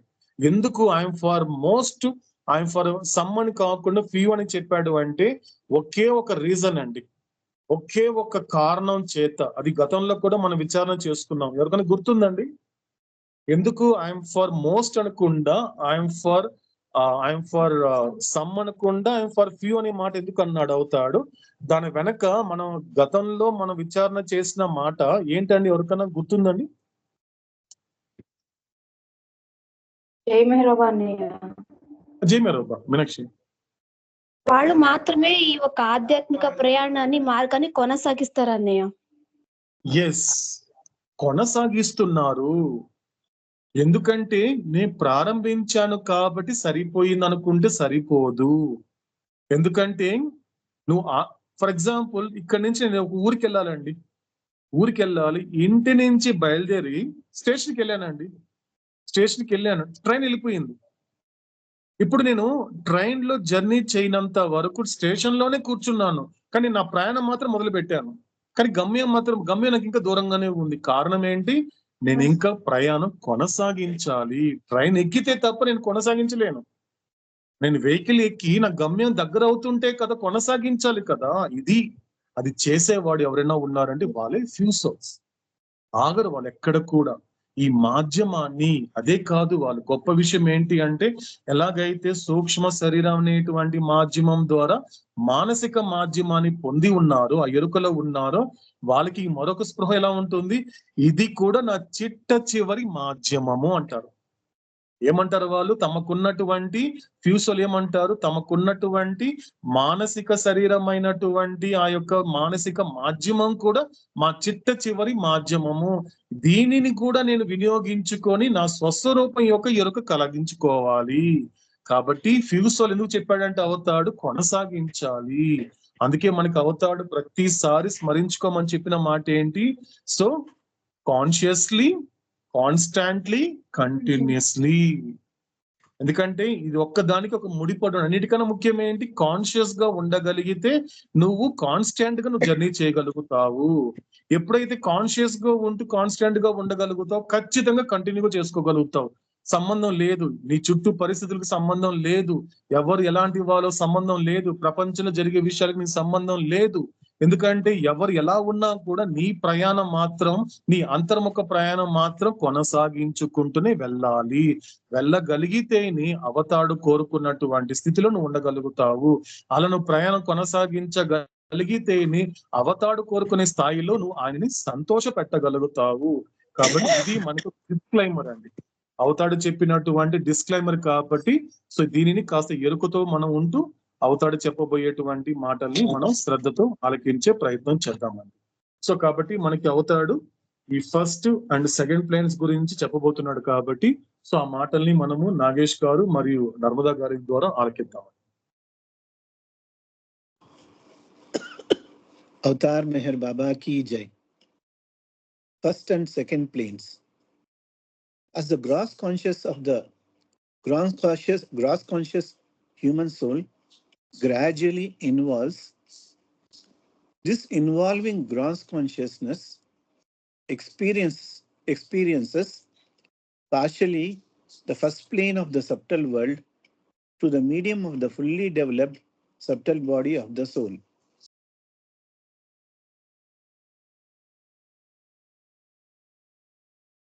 ఒకటవ మరియు రెండవ భూమికలు. స్థూల ఎరుక గల మానవాత్మ యొక్క స్థూల చైతన్యం క్రమంగా అంతర్ముఖం అయ్యే కొలది అంతర్ముఖం అవుతున్న ఈ స్థూల చైతన్యం సూక్ష్మ ప్రపంచానికి చెందిన ఒకటవ భూమికను ఆత్మ యొక్క పూర్తిగా అభివృద్ధి చెందిన సూక్ష్మ శరీరం అనే మాధ్యమం ద్వారా పాక్షికంగా అనుభవిస్తుంది.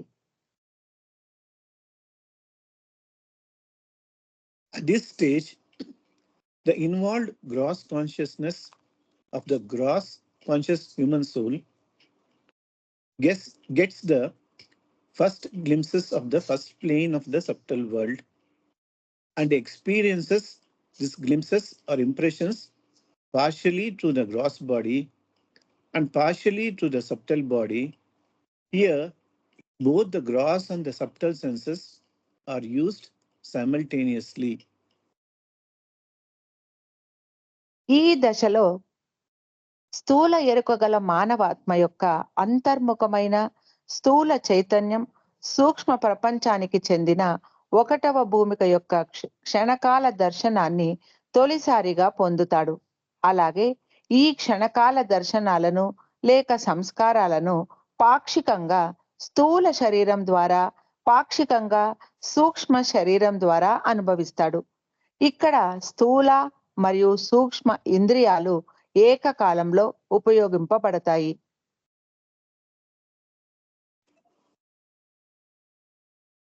This is the stage when it is said that the human soul stands as it were on the line of demarcation as shown in the sketch, which demarks the gross world from the subtle world. The consciousness of this human soul experiences strange things. With his gross eyes, he sees glimpses of the subtle plane. With his gross ears, he hears celestial music of the subtle plane. And with his gross nose, he enjoys subtle scents. In short, the gross conscious human soul, partially on the first plane of the subtle world, experiences subtle impressions with gross senses. రేఖా చిత్రంలో చూపబడినట్లుగా స్థూల ప్రపంచాన్ని సూక్ష్మ ప్రపంచం నుండి వేరు చేస్తున్న రేఖ మీద మానవాత్మ నిలబడి ఉన్నట్టుగా చెప్పబడే దశ ఇది. ఈ మానవాత్మ యొక్క చైతన్యం వింతైన విషయాలను అనుభవిస్తుంది. తన స్థూల చక్షువులతో సూక్ష్మ భూమిక యొక్క క్షణకాల దర్శనాన్ని పొందుతాడు. అలాగే తన స్థూల కర్ణాలతో సూక్ష్మ భూమికకు చెందిన అలౌకిక సంగీతాన్ని వింటాడు. స్థూల నాసికతో సూక్ష్మానికి చెందిన సుగంధాలను ఆస్వాదిస్తాడు. క్లుప్తంగా స్థూల ఎరుక గల మానవాత్మ సూక్ష్మ ప్రపంచానికి చెందిన ఒకటవ భూమిక మీద పాక్షికంగా ఉంటూ స్థూల ఇంద్రియాలతో సూక్ష్మ సంస్కారాలను అనుభవిస్తాడు. అవతార్ మెహర్ బాబాకి జై.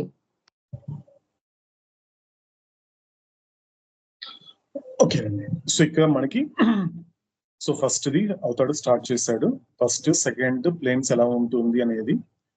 సో దీనికి మనకి బెస్ట్ రెఫరెన్స్ ఏంటి అన్నప్పుడు ఒకసారి పేజ్ నెంబర్ 55 అండి. 55 పక్కన మనకి ఫస్ట్ వచ్చేటువంటి ఫస్ట్ చార్ట్ అండి. ఆ చార్ట్ వచ్చేసి ప్లేన్స్ అండ్ వరల్డ్స్ అనేటువంటి చార్ట్ ని రెఫరెన్స్ చేసుకోమని చెప్పాడు. ఇంకొంచెం ఎందుకంటే కొద్దిగా బ్రీఫ్ గా వెళ్ళాలంటే మాత్రము ఇంకొకటి రెఫరెన్స్ ఏంటి అన్నప్పుడు చార్ట్ నెంబర్ 5. ఎందుకంటే ఏ భూమికలో ఎవరు ఉంటారు అనేటువంటిది మనకి చార్ట్ నెంబర్ 5 లో కూడా మనకు అవతాడు అందించడం జరిగింది. ఒక్కసారి ఈ చార్ట్ నెంబర్ 1 ఈ ఫస్ట్ చార్ట్ ని ఒకసారి కాస్త పరిశీలించే ప్రయత్నం చేద్దామండి. ఎందుకంటే డెఫినెట్ గా ఈ రోజు నుంచి మనకి అవతాడు కేవలము ఒక డివైన్ థీమ్ చార్ట్స్ మీదనే మెడిటేట్ చేయమన్నాడు. ఎందుకంటే ఒక పర్సనల్ గా అవతాడు ఎక్కడ కూడా ఒక సాధకుడికి అంటే ఇప్పుడు నేను ప్రయాణం చేసిన దాని ప్రకారము ఎక్కడ కూడా నువ్వు ధ్యానం చేయి నీకు మోక్షం వస్తుంది, ధ్యానం చేయి నువ్వెవరో నీకు తెలుస్తుంది అనే మాట ఎక్కడ చెప్పినట్లు ఆ యొక్క ఎగ్జాంపుల్స్ ఎక్కడ నాకు సంబంధించినంత వరకు లేదు. ఎందుకంటే అవతాడు కూడా ఎక్కువగా మెడిటేషన్ అనే దాని గురించి అవతాడు చెప్పడం జరిగింది, కానీ అందులో ఉన్నటువంటి సూక్ష్మాలు చెప్పాడు అవతాడు. ఆ సూక్ష్మాలు పట్టుకోమన్నాడు. ఎందుకంటే ప్రపంచం అంతా ఏ మెడిటేషన్ అంటూ ఉందో నిజానికి అది మెడిటేషన్ కాదన్నాడు అవతాడు. ధ్యానం అనేటువంటిది ఆ ప్రక్రియ ఎలా ఉండాలి అంటే ఆ ధ్యానం ఎప్పుడు ఒక అవస్థలా ఉండాలి. ఒక మాట చెప్తాడండి అవుతాడు. ఎందుకంటే సాధారణంగా ధ్యానం అనేది ఒక స్థితిగా తీసుకుంటారు. ధ్యానం అనేది ఒక కాలానికి ఒక లోబడి ఉండే విధంగా తీసుకుంటారు తప్ప ఆ ధ్యానాన్ని ఒక అవస్థగా ఎవరు అనుభవించరు. ధ్యానం అంటే అవస్థగా అంటే ఏంటి? నువ్వు నడుస్తున్నా కూడా ధ్యానం చేసేలా ఉండాలి, నువ్వు మాట్లాడుతున్నా కూడా అది ధ్యానం చేసేలా ఉండాలి, నువ్వు ఏ పని చేస్తున్నా కూడా ధ్యానం చేస్తూనే నువ్వు పనులను చేసుకోవాలి. అంటే అదొక అవస్థగా ఉండాలన్నాడు అవుతాడు. స్థితిగా కాదు, అవస్థగా ఉండగలిగితే. కాబట్టి ఈ రోజు నుంచి కూడా మనకి అవతాడు అవకాశం ఇస్తే ప్రతి చార్ట్ ని కూడా కాస్త మెడిటేట్ చేసే ప్రయత్నం చేద్దాం. ఎందుకంటే కంప్లీట్ గా దాంట్లో మనకి కొన్ని గొప్ప విషయాలు చెప్తాడు అవుతాడు. ఫర్ ఎగ్జాంపుల్ ఇప్పుడు చార్ట్ నెంబర్ 1కి వచ్చామనుకోండి. సో దీని పేరేంటి? మనకి దీని టైటిల్ ఏంటి? దీనికి ప్లేన్స్ అండ్ వరల్డ్స్. అంటే ఇక్కడ ఎక్కడి నుంచి చెప్తున్నాడు అవుతాడు అంటే ఇప్పుడు చూడండి మనకి స్టార్టింగ్ నుంచి చెప్పలే. చూడండి అక్కడ కొంచెం అబ్జర్వ్ చేద్దాం. ఆయన పెట్టిన పేరు చూడండి ఎంత ఒక ఆశ్చర్యంగా ఉందో. మనకి అవతాడు చెప్పింది ఏంటి? ఫస్ట్ స్టార్టింగ్ లో మన గుప్పెట్లో గాడ్ స్పీక్స్ లో మనకి స్టేట్స్ ఆఫ్ కాన్షియస్నెస్ అందించినప్పుడు ఆయన మనకి గుప్పెట్లో చెప్పిన మాట ఏంటి అన్నప్పుడు సిబి అంటే consciousness of body, experience of world, on plane, have binding, have impressions. ఈ ప్రాసెస్ లో చెప్పాడు అవుతాడు. కానీ ఇక్కడ చార్ట్కి వచ్చేసరికి మాత్రము రివర్స్ లో పేరు పెట్టాడు చూడండి. అలా విచారం చేయమంటున్నాడు. ఎలా చెప్తున్నాడు అవుతాడు అంటే స్టార్టింగ్ లో సంస్కారాలను బట్టి బైండింగ్స్, బైండింగ్స్ బట్టి ప్లేన్స్, ప్లేన్స్ ని బట్టి వరల్డ్స్. అంటే వెనక నుంచి వచ్చాడు అవుతాడు. అంటే ఎక్కడైతే మూలం ఏదైతే ఉందో మనకి 3 విషయాలు ఎప్పుడు చెప్తుంటాడు అవుతాడు. ఆయన ఏది చెప్పినా, ఆయన ఏది మాట్లాడినా కూడా ఆయన ఉద్దేశం ఎప్పుడు కూడా సంస్కారాల గురించే. మరి ఆయన ఉద్దేశం ఏంటి? ఏం చెప్పాలనుకుంటున్నాడు అంటే ఈ 3. ఫస్ట్ ఏంటి? Root, base, source. ఆయన ఏది చెప్పినా కూడా. కాబట్టి ఈ ప్లేన్స్ కి బేస్ ఏంటి? సంస్కారాలే. వరల్డ్స్ కి బేస్ ఏంటి? సంస్కారాలే. కాబట్టి వెనక నుంచి వస్తూ ఆ ప్లేన్స్ వల్ల ప్రపంచాలు అనేటువంటిది ఏ విధంగా ప్రతిస్పందిస్తుంది, ఆ ప్రయాణం ఎలా కొనసాగిస్తుందో చెప్తున్నాడు అవుతాడు పూర్తిగా. దీన్ని కాస్త మనం మెడిటేట్ చేస్తే, కాస్త జాగ్రత్తగా పరిశీలిస్తే మనకి ఇక్కడ ఎన్ని పార్ట్స్ కనిపిస్తాయండి? మీరు కౌంట్ చేస్తారా? మీరు దాని బాబా యాక్చువల్ గా దీన్ని డివైడ్ చేశాడు. మీకు భాగాలు కనిపిస్తున్నాయి. ఈ చార్ట్ నెంబర్ 1 లో మీకు భాగాలు కనబడుతున్నాయి. ఎన్ని భాగాలు చేశాడండి అతడు?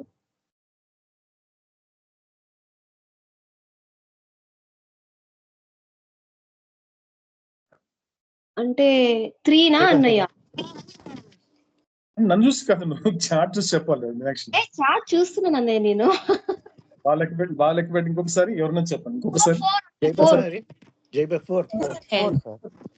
అంటే లాస్ట్ వర్డ్ పెట్టాడు. భూమికం. ఎస్ అరుణ 4 అన్నయ్య. 4 అంజప్ గారు సార్ 4 సార్. 4 ఉన్నాయి. ఓకే, ఎందుకండి 4 అండి? ఇది క్వశ్చన్ కాదండి, విచారణ. 4 ఎందుకండి? ఈ 4 ఉన్నది మీనాక్షి ఉన్నది ప్రపంచాలు 4 కదనే మనకి. భూమికలు 4 ఉన్నాయి మనకి మెయిన్ గా తీసుకోగలిగితే మనము.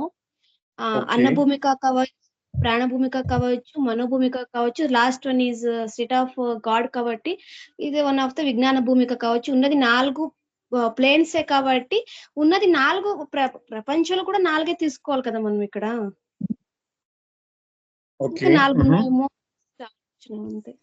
ఇంకా అన్నయ్య ఇక్కడ కింద చూస్తే 0 వస్తుంది కదా అన్నయ్య. ఇప్పుడు ఇప్పుడు 4 భాగాలుగా చూపిస్తాను కదా. సెకండ్ పార్ట్ చూస్తే ఇక్కడ 4 to సెకండ్ భూమిక వరకు ఇప్పుడు అధమైన భూమికలను ఏదైతే అన్నారో బాబా అది కదన్నయ్య. తర్వాత ఉన్నత 5th 6th కి ఒక లైన్ వేశారు. తర్వాత విజ్ఞాన భూమికకి 7 పైనకి ఒక లైన్ వేశారని అనిపిస్తుంది. ఓకే, అంటే ఈ 4 అంటే ఎవరి గురించి మాట్లాడుతున్నాడు ఇక్కడ? అవుతాడు ఎవరి గురించి చెప్తున్నాడు? వెరీ ఫ్యూ సోల్స్ గురించి మాట్లాడుతున్నాడు. ఫస్ట్ అది రావాలి మనకి. ఫస్ట్ అవుతాడు స్టార్టింగ్ చెప్పిన మాట అది. ఫస్ట్ పేజ్ లో బాబా చెప్పిన మాట ఏంటి? ఫస్ట్ అన్నప్పుడు ఉండేది నలుగురే ఉన్నారు ఇక్కడ ఈ లోకంలో. నువ్వు మళ్ళీ కొత్తగా నీ యొక్క స్థూల సంస్కారాలకి అనుగుణంగా నువ్వేమి డిఫరెన్స్ చేయాల్సిన అవసరం లేదు. ఉండేది నలుగురే. ఈ నలుగురే ఉన్నారు లోకంలో. తనను తాను తెలుసుకొని వాడు మోస్ట్ సోలు, తన గురించి తాను తెలుసుకోవాలనుకునేవాడు సంసోలు, తన గురించి మాత్రమే తెలుసుకోవాలనేటువంటి పరితపించేవాడు ఫ్యూసోలు, తన గురించి తను తెలుసుకున్నవాడు నేను భగవంతుడని పొందినవాడు. ఈ నలుగురే ఉన్నారు. కరెక్ట్ గా అబ్జర్వ్ చేస్తే మనకి ఎగ్జాక్ట్ గా అన్నిటికన్నా ముఖ్యంగా మనకి ఫస్ట్ పేజ్ చెప్పిన మాట అదే అవుతాడు. ఈ నలుగురు గురించి చెప్తున్నాడు అవుతాడు. ఈ నలుగురు ఎక్కడెక్కడ ఉంటారు అనేది ఈ యొక్క చార్ట్ నెంబర్ 1 లో క్లియర్ గా ఉంటుంది మనకి. ఎవరెక్కడున్నారు, ఎవరెవరు ఎక్కడ ఉన్నారు. కాబట్టి ఈ యొక్క చార్ట్ని చూసుకొని కాస్త విచారణ చేస్తే సరిపోతుంది. నేను ఎక్కడున్నానో నాకు తెలిసిపోతుంది ఎక్కడున్నాను. కాబట్టి ఇది నేనేం చేస్తున్నాడు అవుతాడు?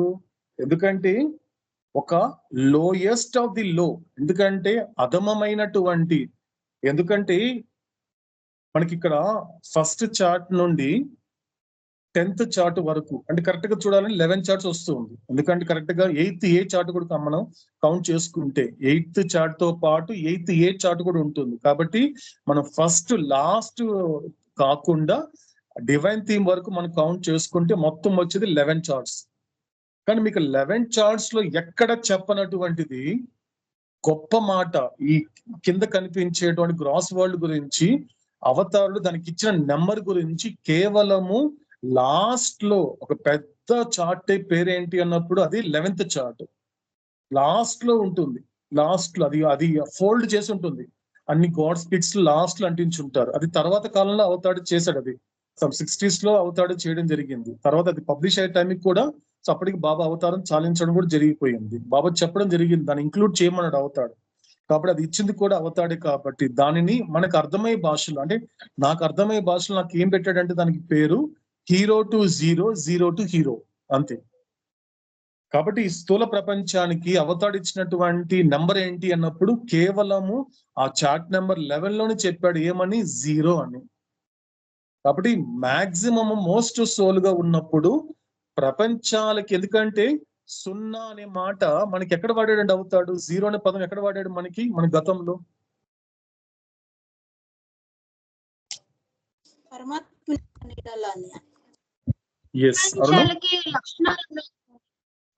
ఒక నిమిషం మీనాక్షి, అరుణ పరమాత్మని యొక్క నీడలు అన్నయ్య. పరమాత్మ యొక్క నీడలు ప్రపంచాలు. ఇక్కడ 0 అని ఎక్కడ వాడాడు అవుతాడు? శూన్యం అని ఎక్కడ వాడాడు? Okay Meenakshi,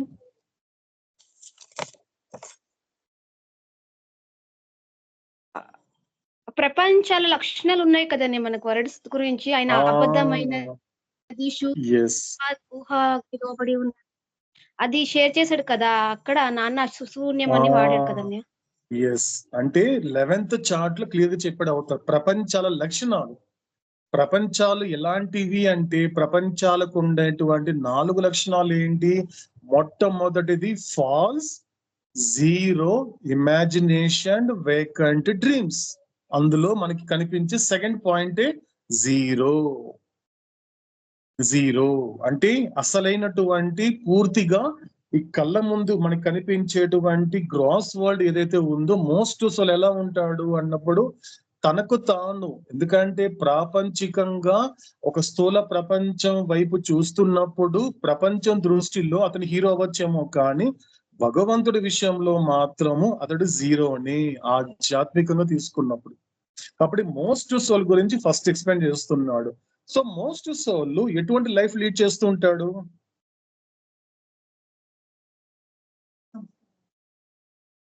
life of senses. Most జై మెరబా నాగేష్ గారు.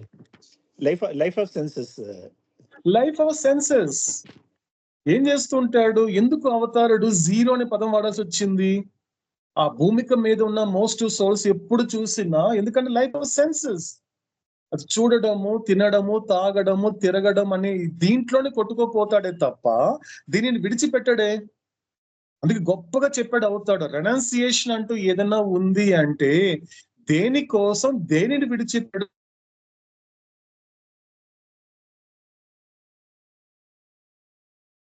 అంటున్నా, అది బాగానే ఉంది. దేనికోసము దేనిని విడిచిపెడుతున్నావు అని క్లారిటీ నీకు ఉండాలి కదా. ఉండాలా లేదా నీకు అన్నప్పుడు సాధారణంగా పరిత్యాగము, సాధారణంగా విడిచిపెట్టడం అనేది అవతాడు ఏం చెప్తున్నాడు అంటే మోస్ట్ ఆఫ్ ది పీపుల్ అని చెప్పాడు. అంటే 99% ఈ విడిచిపెట్టడాన్ని ఎక్కువ ఆవేశంతో విడిచిపెడుతూ ఉంటారు. ఆవేశం ఎక్కువ పనిచేస్తూ ఉంటుంది, ఎమోషనల్ అయిపోతూ ఉంటారు.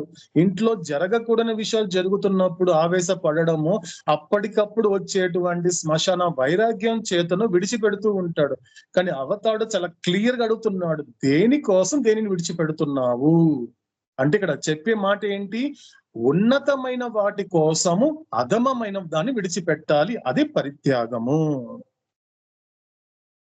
పరిత్యాగం యొక్క బేసిక్ ఫండమెంటల్ ప్రిన్సిపల్ ఏంటి అని నీకు ఒక్కసారి విచారణ చేస్తే, విడిచిపెట్టడం అంటే ఏంటి? అంటే ఉన్నతమైన వాటి కోసము అధమమైన వాటిని విడిచిపెట్టాలి.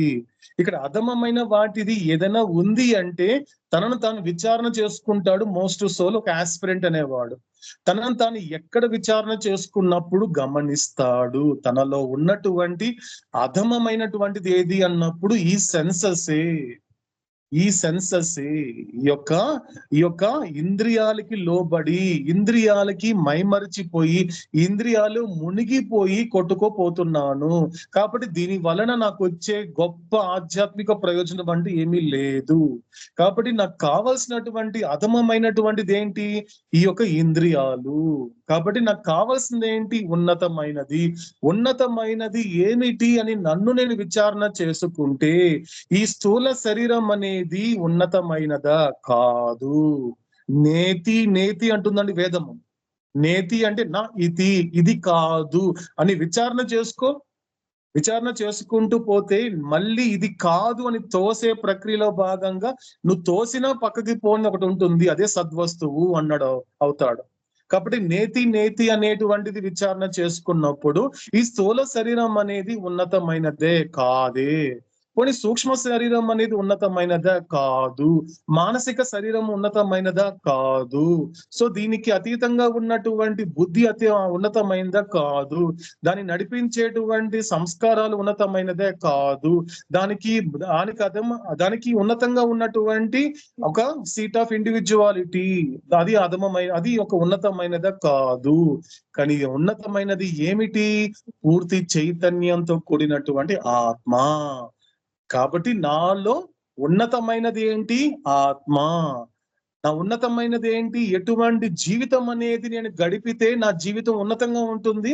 ఏ అవతార పురుషుడు ఏ ఉన్నతంగా జీవించమన్నాడో, ఏ ఉన్నతమైన స్థితికి వెళ్ళడానికి నాకు పరిపూర్ణమైన మాధ్యమము ప్రాప్తింప చేశాడో, దేనికోసము ఏ ప్రయోజనం కోసం అంటే ఈ ఆత్మ యొక్క జీవితం అనేది ఉన్నతమైనది అని గుర్తుంచుకొని సద్వినియోగపరచుకోవడమే ఈ యొక్క పరిత్యాగము.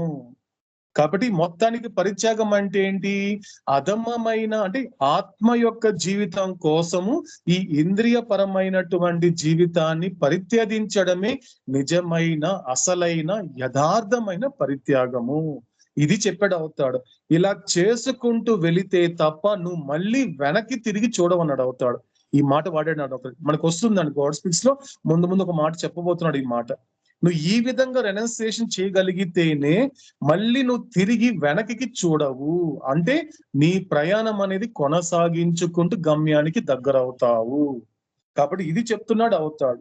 కాబట్టి మనకి ఫస్ట్ ఈ చార్ట్ అబ్జర్వ్ చేస్తున్నప్పుడు ఫస్ట్ వీళ్ళంతా కూడా మోస్ట్ సోల్స్. సెకండ్ కి వచ్చేసరికి మనకి ఏదైతే సటిల్ వరల్డ్ కనబడుతోందో అక్కడ సమ్ సోల్స్ జర్నీ చేస్తూ ఉంటారు. అక్కడి నుంచి థర్డ్ పార్ట్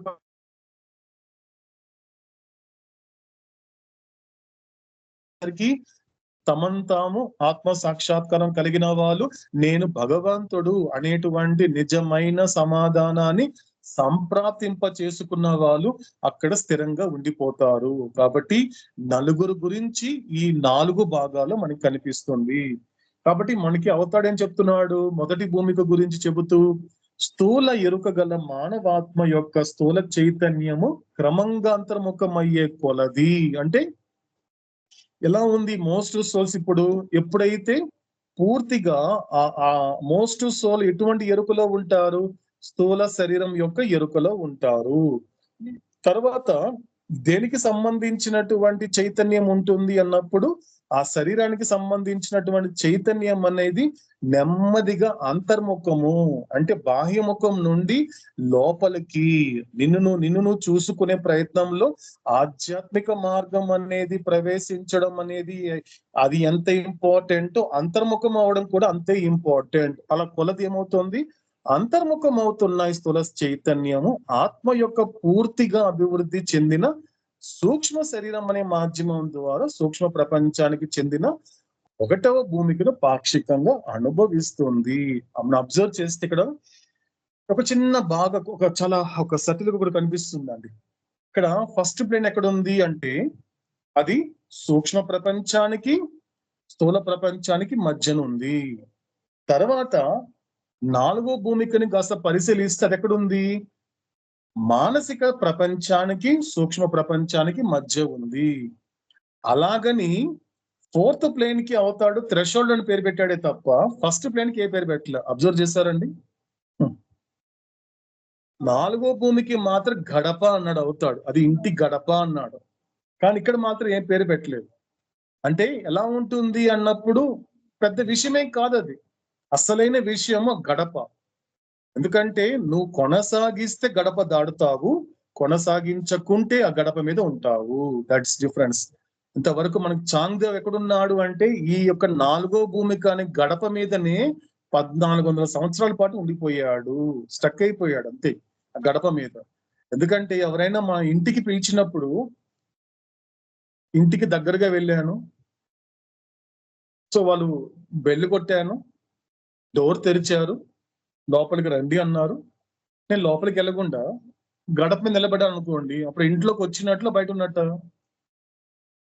మధ్యలో ఉన్నట్టు.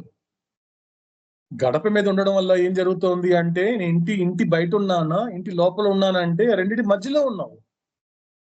గడపకి ఆ బయట ఉన్నావు అనుకో నువ్వు బయట ఉన్నట్లు, గడప దాటుకొని ఇంట్లోకి వెళ్ళావు అనుకో ఇంట్లో ఉన్నట్లు. గడప మీద ఉంటే ఎక్కడున్నట్లు? బయట లేవు, ఇంట్లో లేవు, మధ్యలో ఉన్నట్లు. ఇతర పరిస్థితి అలా ఉంటుంది. అంటే స్టక్ అయిపోయి ఉంటాడు అని అర్థం.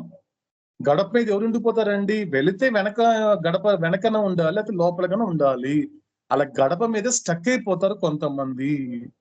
అందుకే గొప్పగా సూఫిజం రీఓరియంటెడ్ వాళ్ళు మన బైరమంగల్కి ఆయన ఇచ్చిన గొప్ప కానుక డివైన్ థీమ్ ల్యాబొరేటరీ. ఆ డివైన్ థీమ్ ల్యాబొరేటరీలో ఈ మాటని అవతారుడు చెప్పినటువంటి ఈ మాటని ఒక గొప్పగా దృశ్య రూపంలో ఇచ్చారు. మనకి దృశ్య రూపంలో ఇచ్చారు. ఎందుకంటే ఒకసారి అబ్జర్వ్ చేస్తే మనకి బైరమంగల్లో ఇచ్చినటువంటి డివైన్ థీమ్ ల్యాబొరేటరీకి వెళ్తే ఏం కనిపిస్తుంది అంటే 4th ప్లేన్ లో ఆ యొక్క మహాయోగి స్టక్ అయిపోయి ఉంటాడు. అతడి ఒక కాలు సూక్ష్మ ప్రపంచంలో ఉంటుంది, మరొక కాలు మానసిక ప్రపంచంలో ఉంటుంది. స్టక్ అయిపోయి ఉంటాడు. ఇప్పుడు మామూలుగా తెలుగులో ఒక సామెత ఉందండి, 2 పడవల మీద ప్రయాణము సురక్షితం కాదు. పెడితే రెండు కాళ్ళు ఒక పడవలో పెడితే నువ్వు వెళ్ళాల్సిన చోటికి వెళ్ళొచ్చు. ఈ పడవేమో ఇటు వెళ్తూ ఉంది, నార్త్ వెళ్తూ ఉంది, ఈ పడవేమో సౌత్ వెళ్తూ ఉంది. నువ్వు 2 పడవల మీద కాలు పెడితే నువ్వు ఎట్టాలనుకుంటున్నావు? నార్త్ కి వెళ్తావా, సౌత్ కి వెళ్తావా? కాబట్టి 2 పడవల మీద ప్రయాణం అనేది నీకు సురక్షితం కాదు, అది శ్రేయస్కరం కాదు. కాబట్టి ఈ విధంగా ఉంటాడు. కాబట్టి మనకు డివైన్ థీమ్ ల్యాబొరేటరీలో ఆ సూఫిజం వాళ్ళు ఇచ్చినటువంటి ఆ యొక్క గొప్ప దృశ్య రూపం మనం చూస్తే అర్థమవుతుంది. కానీ అలాంటి వాళ్ళు బయటపడాలి అంటే, ఎలాగైతే ఇంటి గడప మీద ఉన్న వ్యక్తి లోపలికి రావాలి అంటే, లోపల ఉన్న వ్యక్తి రావాలి గడప దగ్గరికి. చూడండి ఎంత గొప్పగా చెప్తున్నాడు అవుతాడు. ఇంటి గడప మీద, మామూలుగా ఇంటి గడప మీద స్టక్ అయిపోయాం, బయట ఎవరు లేరు. ఇంట్లో పోలేకున్నా నేను, ఇంట్లో బయట ఎవరు లేరు.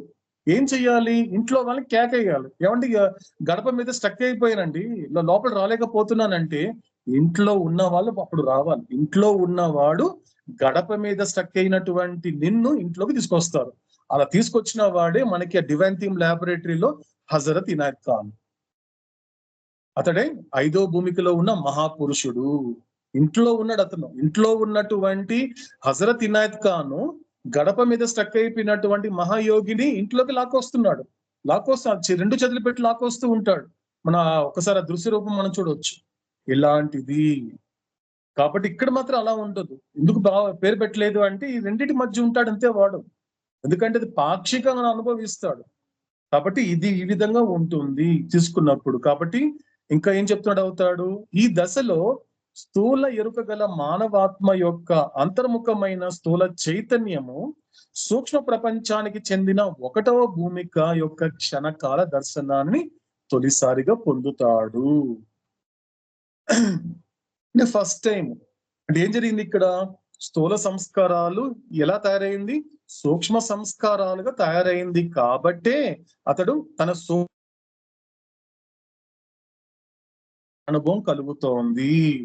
కాబట్టి ఇది ఎటువంటిది అన్నప్పుడు తొలిసారిగా స్టార్టింగ్ ఫస్టే కదండి, మోస్ట్ సోల్ సంసోల్ వెళ్తున్నాడు కాబట్టి అటువంటి అనుభవాన్ని మొదటిసారి పొందుతున్నాడు. అలాగే ఈ క్షణకాల దర్శనాలను లేదా సంస్కారాలను పాక్షికంగా స్థూల శరీరం ద్వారా, పాక్షికంగా సూక్ష్మ శరీరం ద్వారా అనుభవిస్తాడు. అంటే దీన్ని బట్టి ఏం అర్థం చేసుకోవాలి అంటే, ఇతడు స్థూల శరీరం ద్వారా ఇటువంటి ఒక ఎరుక కలిగాడంటే దానికి కారణం ఏంటి? స్థూల సంస్కారాలు. మరొక పాక్షికంగా సూక్ష్మ శరీరం ద్వారా ఎరుక కలిగింది అంటే దానికి కారణం ఏంటి? సూక్ష్మ సంస్కారాలు. ఈ రెండిటి సంస్కారాల ద్వారా ఇతడు ఒక పాక్షికంగా అక్కడ, పాక్షికంగా ఇక్కడ అనుభవిస్తున్నాడు. ఇక్కడ స్థూల సూక్ష్మ ఇంద్రియాలు ఏకకాలంలో ఉపయోగించబడుతుంది. ఎందుకంటే స్థూలానికి సంబంధించినంత వరకు ఇంద్రియాలు ఉన్నాయి తప్ప సూక్ష్మానికి సంబంధించినంత వరకు ఇంద్రియాలు ఏముంటుంది అన్నప్పుడు తగ్గిందా లేదండి? ఇప్పుడు స్థూలంగా అనుభవిస్తున్నప్పుడు ఇంద్రియాలు ఎన్నున్నాయో సూక్ష్మానికి వచ్చేసరికి మాత్రము అన్ని లేవు. అంటే ఎన్నున్నాయి మనకి అనేది సరిగ్గా అర్థం చేసుకుంటే ఏం చెప్పాడు మనకి అవుతాడు? స్టేట్స్ ఆఫ్ కాన్షియస్నెస్ లోని క్లియర్ గా ఆ సెన్సెస్ గురించి చెప్తున్నప్పుడు, అంటే స్థూల శరీరానికి సంబంధించినంత వరకు నీకున్న ఇంద్రియాలు ఏంటి? చూడడము, వినడము, వాసన చూడడము, తినడము, నిద్రించడము, మలమూత్ర విసర్జన. ఇది ఉంది ఇక్కడ స్థూల శరీరానికి సంబంధించినటువంటి ఇంద్రియాల వరకు. కానీ సూక్ష్మ సంస్కారం అన్నప్పుడు కేవలం 3 ఉన్నాయి. చూడడము, వాసన చూడడము, వినడం మాత్రమే. కానీ ఈ 2 కూడా ఏకకాలంలో ఉపయోగించబడుతున్నాయి అంటున్నాడు అవుతాడు. అంటే ఏకకాలంలో అంటే ఏంటి అంటే, ఈ మొదటి భూమికలో ఉన్నప్పటికీ కూడా అతడు పూర్ణంగా ఆధ్యాత్మిక మార్గంలో ఉన్నట్లు ఎప్పుడవుతుంది అంటే అతడు 2వ భూమికి వస్తే తప్ప. దీన్ని బట్టి అర్థం చేసుకోవాలండి, ఇది పాక్షికంగానే ఉంటూ ఉంది. సో ఇదే చెప్తున్నాడు అవుతాడు. కాబట్టి రేఖా చిత్రంలో చూపినట్లుగా స్థూల ప్రపంచాన్ని సూక్ష్మ ప్రపంచం నుండి వేరు చేస్తున్న రేఖ మీద మానవాత్మ నిలబడి ఉన్నట్లుగా చెప్పబడే దశ ఇది. ఎలా ఉంటున్నాడు? యాక్చువల్ గా దాని మీద నిలబడ్డాడు. నిలబడినప్పుడు ఆ దశలో ఉంటాడు. కాబట్టి ఈ మానవాత్మ యొక్క చైతన్యము వింతైన విషయాలని అనుభవిస్తుంది. వింత అంటే ఎందుకు వచ్చింది అంటే ఇంతవరకు తనకి ఆ అనుభవం లేదు. మోస్ట్ సోల్ గా ఉన్నప్పుడు పొందినటువంటి అనుభవాలు, మోస్ట్ సోల్ గా ఉన్నప్పుడు కలిగినటువంటి ఎరుక ఇక్కడికి వచ్చేసరికి లేదది. ఎక్కడో చోట మార్పు వస్తుంది. కానీ అతడికి ఎలా ఉంది? వింతగా ఉంది. అది వింతైనటువంటి విషయాలను అనుభవిస్తుంది అంటున్నాడు అవుతాడు. తన స్థూల చక్షువులతో సూక్ష్మ భూమిక యొక్క క్షణకాల దర్శనాన్ని పొందుతాడు. అంటే ఈ యొక్క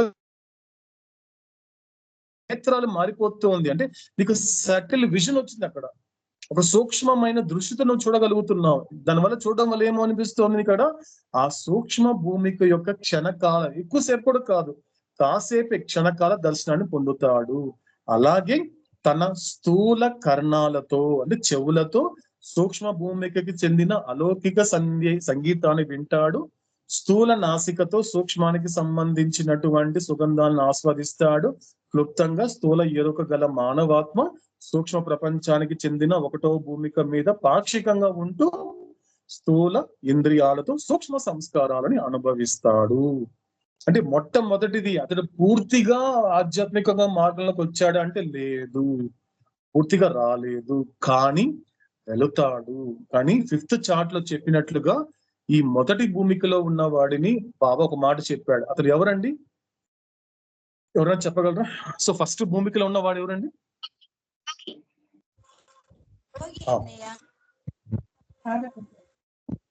మొదటి భూమికలో ఉండేది ఎవరండి?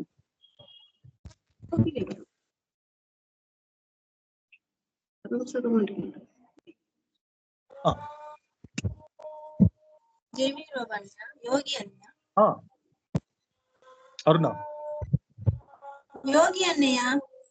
యోగి యోగి ఏ చార్ట్ నెంబరు? 5th అన్నయ్య.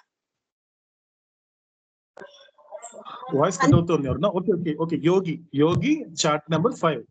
చార్ట్ నెంబర్ 5 లో ఉంది. ఎందుకంటే పోనీ యోగిని తేలిగ్గా తీసుకోవచ్చా అంటే కాదు. చాలా గొప్ప విషయం ఏంటి అన్నప్పుడు, నిజమైన యోగి అంటే ఆ గమ్యం మాత్రమే ఎరుకలో ఉండు కొనసాగించే యోగి మాత్రము చాలా గొప్పగా ఉంటాడు. కొంతమంది మధ్యలో కొనసాగించలేక స్టక్ అయిపోతారు తప్పించి, మొదటి భూమికలో ఉన్న యోగిని అంత తేలిగా అంచనా వేయకూడదు అంటాడు అవుతాడు. ఎందుకంటే తర్వాత మెహరోపాసన అవకాశం ఉంటే మనకి అన్నమయ్య చెప్పినటువంటి ఒక మాట మనం దాన్ని కనెక్ట్ చేసుకునే ప్రయత్నం చేద్దాం. అసలు యోగి అంటే ఎలా ఉంటాడు, ఏ విధంగా ఉంటాడు? ఎందుకంటే ఒక చిన్న లైన్, ఒక పల్లవిలో ఒక మాట చెప్తాడు, వాసి వంతు విడిచిన వాడే యోగి అంటాడు. అంటే నిజమైన దానిని, వాసి వంతు అంటే తనకి సంస్కారాల ప్రకారము ప్రాప్తించినటువంటి పుణ్యానికి సంబంధించినటువంటి సుఖాన్ని కూడా విడిచిపెడతాడు. ఎందుకంటే ఇది తెలుసుకుంటాడు. అసలైన యోగి అంటే ఎవరు అంటే తనకి ఒక ప్రాప్తించింది, పుణ్యం ప్రాప్తించింది, ఆ పుణ్యం ద్వారా సుఖపడే అవకాశం ఉంది, లైఫ్ ని ఎంజాయ్ చేసే అవకాశం ఉంది. ఉన్నప్పటికీ కూడా ఆ యోగం అంటే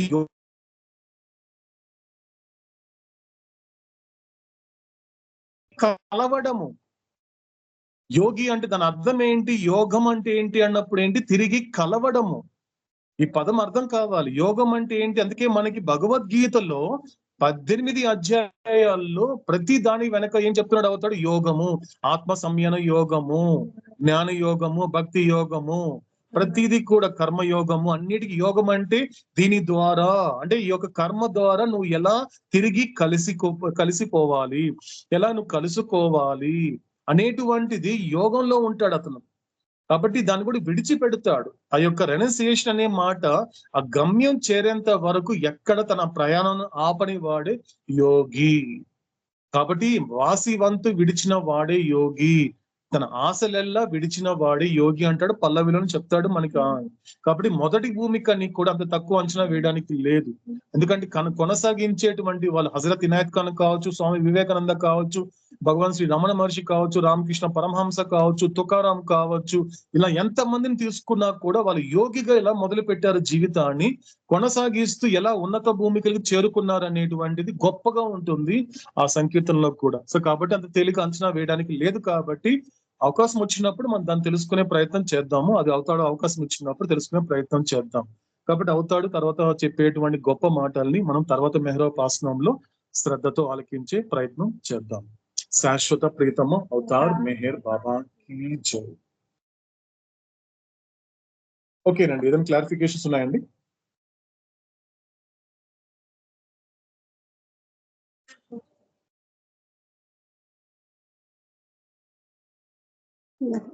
అన్నయ్య జై మెహర్ బాబా వినిపిస్తుందా? జై మెహర్ బాబా వినిపిస్తుందమ్మా. మనకి నాన్న ఫస్ట్ ఒక చాప్టర్ లో స్టేటస్ ఆఫ్ కాన్షియస్ లో ఒక మాట చెప్తాడు కదా సంస్కారాల గురించి, వినిపిస్తుందా? వినిపిస్తుందమ్మా, నెక్స్ట్ చెప్పు. సంస్కారాల గురించి ఒక మాట చెప్తాడు నాన్న మనకి. ఇప్పుడు ఒక స్థూల సంస్కారాల నుంచి సూక్ష్మ సంస్కారాలకి వెళ్ళాలంటే పూర్తిగా ఖర్చు పెట్టాలంటాడు కదా నాన్న అక్కడ. పూర్తిగా సంపూర్ణంగా ఖర్చు పెడితే కానీ అక్కడ నుంచి నెక్స్ట్ ఒక సూక్ష్మ ప్రపంచానికి కావచ్చు, ఆ సూక్ష్మ సంస్కారాలకు వెళ్ళాలంటే ఇది నువ్వు పూర్తి చేసుకోవాలి, ఖర్చు చేసుకోవాలి, విత్ మనకి కొత్త సంస్కారం తయారు కాకుండా ఉండాలి అని చెప్తాడు కదా. అవును, మనకి ఇక్కడ ఫస్ట్ ఒక దీంట్లో నాన్న సగం సగం చెప్తున్నాడు కదా. అవును, సగం సగం చెప్తూ కూడా విత్ సెన్సెస్ ఉన్నటికి కూడా కొద్ది క్షణాలు మాత్రం ఎక్స్పీరియన్స్ టు దట్ వన్ అని చెప్తున్నాడు కదా మనకి. ఇప్పుడు పార్షియల్ అని చెప్తున్నాడు. అవును, అక్కడ మనము పూర్తిగా అని మాట్లాడుకుంటాం కదా అన్నయ్య. అవును, అక్కడ పూర్తిగా ఖర్చు పెడుతున్నావా అన్నాడు. అంటే ఇక్కడ నాకు అర్థమైంది మీనాక్షి. ఓకే, ఇక్కడ అక్కడ అవతాడు చెప్పింది ఫుల్లీగా చెప్పాడు కదా, ఇక్కడ మాత్రం పార్షల్ అనే పదం వాడాడు కదా. సో ఆ క్లారిఫికేషన్ కదా మీకు కావాల్సింది.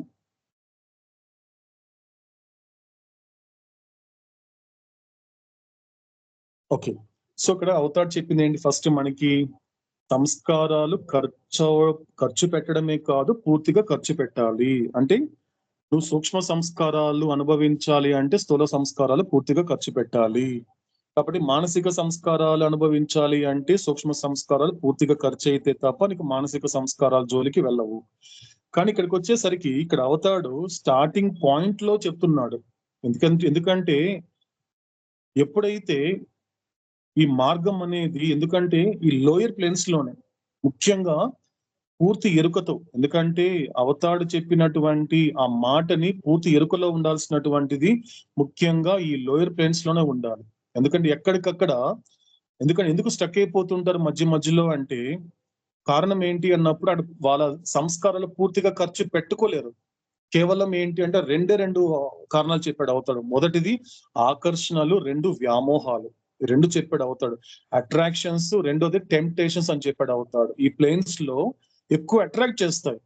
అట్రాక్ట్ చేయడం వల్ల ఏం జరుగుతుంది అంటే ఈ ఫస్ట్ ప్లేన్ దాటేస్తావు. ఓకే, ఫస్ట్ ప్లేన్ నీకు అన్ని పార్షియల్ గానే ఉంటుంది. అసలైనటువంటి జర్నీ నీకు సెకండ్ ప్లేన్ నుంచి స్టార్ట్ అవుతుంది. సెకండ్, థర్డ్ నుంచి ఫోర్త్ వరకు కంటిన్యూ అవుతుంది. అక్కడి నుంచి ఫుల్ గా వస్తుంది మనకి. కానీ ఏం జరుగుతుంది అన్నప్పుడు వెళ్తున్నంత వరకు ఎక్కడైనా కనుక నువ్వు ఏదైనా ఆకర్షణలకి కానీ వ్యామోహాలు కనుక లోబడితే, పూర్తిగా ఖర్చు పెట్టడం పక్కన పెడితే కొత్త వాటిని ప్రోగు చేసుకుంటావు. అంటే ఎంత ఎరుకతో ఉండాలి అంటే ఇక్కడ చాలా గొప్ప మాట ఎందుకు చెప్తున్నాడు అవుతాడు. ఎందుకంటే ఒక నిత్య సహచరుడిగా ఆయన మలుచుకుంటే తప్ప ఈ మాట నిత్యంగా ఆలకించలేము. నిత్యంగా ఆలకించాలి, క్యారీ చేయాలి, కరెక్ట్ గా చెప్పాలి. హఫీజ్ భాషలో చెప్పాలి అంటే క్యారీ చేయాలి. సో ఏం చెప్తున్నాడు అవుతాడు, ఎక్కడైనా కూడా ఈ యొక్క ఆకర్షణలకి కానీ లేకపోతే ఈ ప్రలోభాలకి లొంగితే మాత్రము పూర్తిగా ఖర్చు అవడం అనేది జరగదు. దానివల్ల ఏమవుతుంది, ఖర్చు పెట్టుకోవడం, పూర్తిగా ఖర్చు అవడము, అసలు ఖర్చు అవడం అనేది పక్కన పెడితే కొత్త వాటిని ప్రోగు చేసుకుంటాడు. ఇదొక విషయం ఫస్ట్ ఆఫ్ ఆల్. కాబట్టి ఎప్పుడైతే నువ్వు పూర్తిగా దాని పట్ల నీకు గనక అవగాహన ఏర్పడితే, అంటే అవతాడు ఏ ఉద్దేశంతో చెప్తున్నాడు అంటే దీనిని పూర్తిగా ఖర్చు పెట్టుకోవాలి అంటే ఎక్కడికక్కడ, అంటే అక్కడ ఉత్తి సంస్కారాలను చెప్పాడు అవుతాడు. నువ్వు సంస్కారాలను పూర్తిగా ఖర్చు పెట్టుకో చేసుకోవాలి అంటే దాన్ని బట్టి అర్థం అయిపోవాలి. ఎందుకంటే సూక్ష్మ సంస్కారాలు అనుభవించాలి అంటే నేను దేన్ని పూర్తిగా ఖర్చు పెట్టాలి? స్థూల సంస్కారాలు పూర్తిగా ఖర్చు పెట్టాలి. కాబట్టి మానసిక సంస్కారాలని నేను అనుభవించాలి అంటే దేన్ని ఖర్చు పెట్టుకోవాలి? పూర్తిగా సూక్ష్మ సంస్కారాలను పూర్తిగా ఖర్చు పెట్టుకోవాలి. కాబట్టి అంటే సంస్కార రహితం అవ్వాలి అంటే ఏది పూర్తిగా ఖర్చు అవ్వాలి అంటే మానసిక సంస్కారాలు పూర్తి అవ్వాలి, పూర్తిగా ఖర్చు పెట్టుకోవాలి, కంప్లీట్లీ ఎగ్జాస్ట్ అయిపోవాలి, అవంతా కూడా అయిపోవాలి. అంటే మిగలకూడదు, ఏది మిగలకూడదు. ఇప్పుడు కంప్లీట్ ఒక బ్యాంక్ లో ఒక 10 రూపాయలు 2 రూపాయలు వేసినా కూడా అకౌంట్ ఉన్నట్లే. నీ బ్యాంక్ లో డబ్బులు వేస్తున్నంత వరకు నీకు అకౌంట్ అనేటువంటిది ఎగ్జిస్టెన్స్ ఉన్నట్టే దానికి. సో అకౌంట్ లో నువ్వు డబ్బులు వేస్తున్నంత వరకు, అకౌంట్ ఉన్నంత వరకు నీకు బ్యాంక్ తో పని ఉంటుంది, నీకు బ్యాంక్ తో పని ఉంటుంది. ఎందుకు బ్యాంక్ వెళ్తున్నావు? బ్యాంక్ కోసం కాదు, బ్యాంక్ లో ఉన్న ఖాతా కోసం వెళ్తున్నావు. అంటే పూర్తిగా అలా కాకుండా క్యాన్సిల్ చేసేసావంటే మాత్రము, అకౌంట్ క్యాన్సిల్ చేసేసావంటే, అకౌంట్ నేను క్లోజ్ చేసేసావంటే మాత్రము అకౌంట్ లేదు కాబట్టి నీకు బ్యాంక్ తో కూడా సంబంధం లేదు. ఇక్కడ బ్యాంక్ ఏంటి? ఒక సంస్కారాలు. కాబట్టి ఒక్కొక్క రకాల బ్యాంకులు ఉంటాయి. గ్రాస్ ఇంప్రెషన్స్ అనేది ఒక బ్యాంకు, సటిల్ ఇంప్రెషన్స్ అనేది ఒక బ్యాంకు, మెంటల్ ఇంప్రెషన్స్ అనేది బ్యాంకు. అసలు బ్యాంక్ లేకుండా చేసుకునేది సంస్కార రహితము. కాబట్టి సో నువ్వు అడిగినటువంటి క్లారిఫికేషన్ మీనాక్షి, ఇక్కడ పాక్షికము అంటే ఇక్కడ ఖర్చు పెట్టడం అనేది స్టార్ట్ అయింది అంతవరకు. ఇక్కడ పూర్తిగా మనకి అవతాడు ఇక్కడ ఏం చెప్తున్నాడు అంటే స్పష్టంగా ఎక్కడ చెప్తున్నాడు? పాక్షికం అనే పదం అనేది ఇంకోసారి రిపీట్ చేసుకునే ప్రయత్నం చేద్దాం. ఏం చెప్తున్నాడు ఇక్కడ? ఈ దశలో స్థూల ఎరుక గల మానవాత్మ యొక్క అంతర్ముఖమైన స్థూల చైతన్యము స్థూల సూక్ష్మ ప్రపంచానికి చెందిన 1వ భూమిక యొక్క క్షణకాల దర్శనాన్ని తొలిసారిగా పొందుతాడు. అలాగే ఈ క్షణకాల దర్శనాలను లేక సంస్కారాలను పాక్షికంగా స్థూల శరీరం ద్వారా, పాక్షికంగా సూక్ష్మ శరీరం ద్వారా అనుభవిస్తాడు. ఇక్కడ స్థూల సూక్ష్మ ఇంద్రియాలు ఏకకాలంలో ఉపయోగింపబడతాయి. ఇక్కడ మనకి అవతాడు ఏం చెప్పిన మాట ఏంటి? సంస్కారాలను పాక్షికంగా. ఎందుకంటే ఇంకా అతను పూర్తిగా, ఎందుకంటే ఇంకా మొదటి భూమికలోనే ఉన్నాడు అతను, సంసోల్ అయ్యాడు, ఇంకా ఫ్యూసల్ అవ్వలేదు. అవతాడు చెప్పిన విధంగా పూర్తిగా ఖర్చు పెట్టేది ఎవరు అంటే, అందుకే చెప్పుకున్నాం మనకి అవతాడు ఫ్యూసోల్స్ కోసమే. అది కేవలం ఎవరు చేయగలుగుతారు? ఇప్పుడు అవతాడు అంటే తండ్రి మాట మాత్రమే వినే బిడ్డ ఫ్యూసోల్ కాబట్టి అతడు మాత్రమే చేయగలుగుతాడు ఖచ్చితంగా. ఎందుకంటే సంస్కారాల ప్రోగవడం అనేది నీకు మోస్ట్ సోల్ కన్నా సమ్ సోల్ లో ఎక్కువగా ఉంటుంది. మనం అబ్జర్వ్ చేయొచ్చు. కొంతమంది ఆధ్యాత్మికంగా పతనం అయ్యేది కూడా ఇక్కడే. ముఖ్యంగా ఈ యొక్క 1 నుండి 4వ భూమికల్లోనే ఈ ఆధ్యాత్మిక పతనకం అనేది ఉంటుంది. పూర్తి ఎరుకతో ఉండాల్సినటువంటి స్టేజ్ ఎక్కడైనా ఉంది అంటే ఇక్కడే ఉండాలి. కాబట్టి ప్రస్తుతానికి మాత్రం పాక్షికంగానే అనుభవిస్తున్నాడు కాబట్టి నెమ్మదిగా ఒక్కొక్కటి రేపు మహాత్ముడు అవుతాడు, తర్వాత మహాయోగి అవుతాడు. కాబట్టి అక్కడ అతడి యొక్క ఎరుక బట్టి అతడు ఏ విధంగా సంస్కారాన్ని పూర్తిగా ఖర్చు పెడతాడా లేదా అనేది కూడా మనం ముందు మనం ఆలకించబోతున్నాం. అవతాడు చెప్పబోతున్నాడు మనకి తర్వాత మెహరోపాసనలో కూడా. సో దానికి సంబంధించిన క్లారిటీ మనకు వస్తుంది. కానీ ప్రస్తుతానికి ఇంతవరకు ఆలకించిన దాని వరకు మాత్రము ఇంత క్లారిఫికేషన్ తీసుకుంటే చాలు మీనాక్షి, ఇంకేం అవసరం లేదు. మరింత క్లారిటీ కావాలి అంటే మాత్రము అవతాడు చెప్పబోయేటువంటి మరికొన్ని గొప్ప మాటల్ని మన తర్వాత మెహరోపాసనంలో ఆలకిస్తే మరికొంత క్లారిటీ ఈ విషయంలో వచ్చే అవకాశం మనకు ఉంటుంది మీనాక్షి. జై మెహర్ బాబా. జై మెహర్ బాబా. ఓకేనండి. సో ఇంకెవరు ఉన్నారండి? ఇంకేం అడగాలనుకుంటున్నారు, ఏం చెప్పాలనుకుంటున్నారా?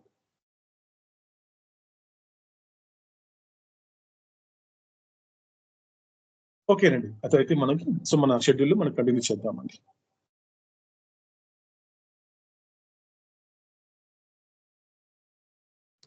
ಶಾಶ್ವತ ಪ್ರಿಯತಮ అవతార్ మెహర్ బాబాకి జై. మెహర్ స్నేహ ఒక పాటకి ప్రిపేర్ అయింది, వివరణ ఇవ్వదు, నెక్స్ట్ టైం ప్రిపేర్ అవుతాను అని చెప్తాంది. పాట మాత్రం పాడుతుంది. ప్రేమమయ కావుమయ, ప్రేమమయ కావుమయ, ప్రేమిక హృదయేశ మెహరీశ్వరా, ప్రేమమయ కావుమయ, ప్రేమమయ కావుమయ, దేవాది దేవా దయా సాగరా, दिव्यावतारा पराकेलरा देवादिदेवा दया सागरा दिव्यावतारा पराकेलरा पाप पंकिलमु ई जगमु पाप पंकिलमु ఈ జగము పాలింపరావేల పరమేశ్వర ప్రేమమయ కావుమయ ప్రేమమయ కావుమయ కలుషంబులను బాపు కరుణాకర నిరతంబు నిను గొలుచు వరమీయరా కలుషంబులను బాపు కరుణాకర నిరతంబు నిను గొలుచు వరమీయరా ఉభయకారకం నీ నామం ఉభయకారకం నీ నామం అభయమీయరా శుభంకరా ప్రేమమయ కావుమయ ప్రేమమయ కావుమయ శరణాగతత్వాన బిరుదాంకిత శరణంబు నీవే సదా వందిత శరణాగతత్వాన బిరుదాంకిత శరణంబు నీవే సదా వందిత సుందర వదన పావన సుందర వదన పావన వందనమిదే కరుణాభరణ ప్రేమమయ కావుమయ ప్రేమమయ కావుమయ శాశ్వత ప్రియతమ అవతార్ మెహర్ బాబా की जय।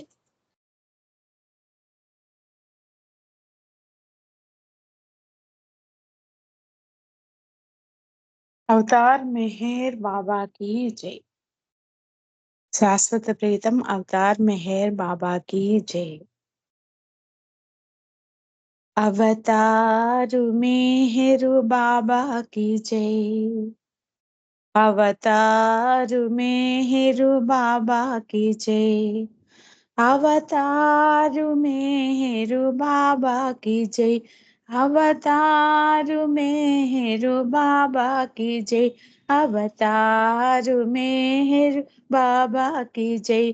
अवतार मेहर बाबा की जय। अवतार मेहर बाबा की जय। अवतार मेहर बाबा की जय। अवतार मेहर बाबा की जय। अवतार मेहर बाबा की जय। मेहर बाबा की जय। मेहर बाबा की जय। मेहर बाबा की जय। मेहर बाबा की जय। मेहर बाबा की जय। मेहर बाबा की जय।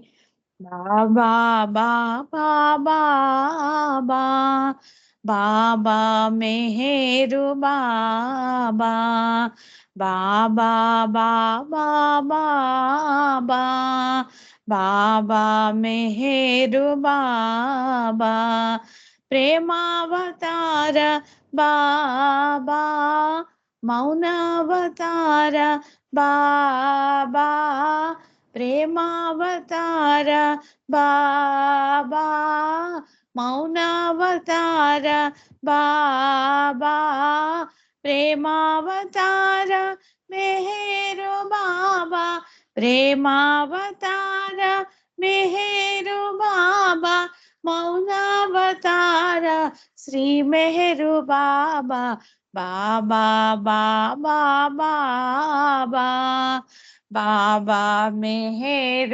बाबा बाबा बाबा बाबा बाबा मेहर बाबा हरे मेहर हरे मेहर मेहर मेहर हरे हरे हरे बाबा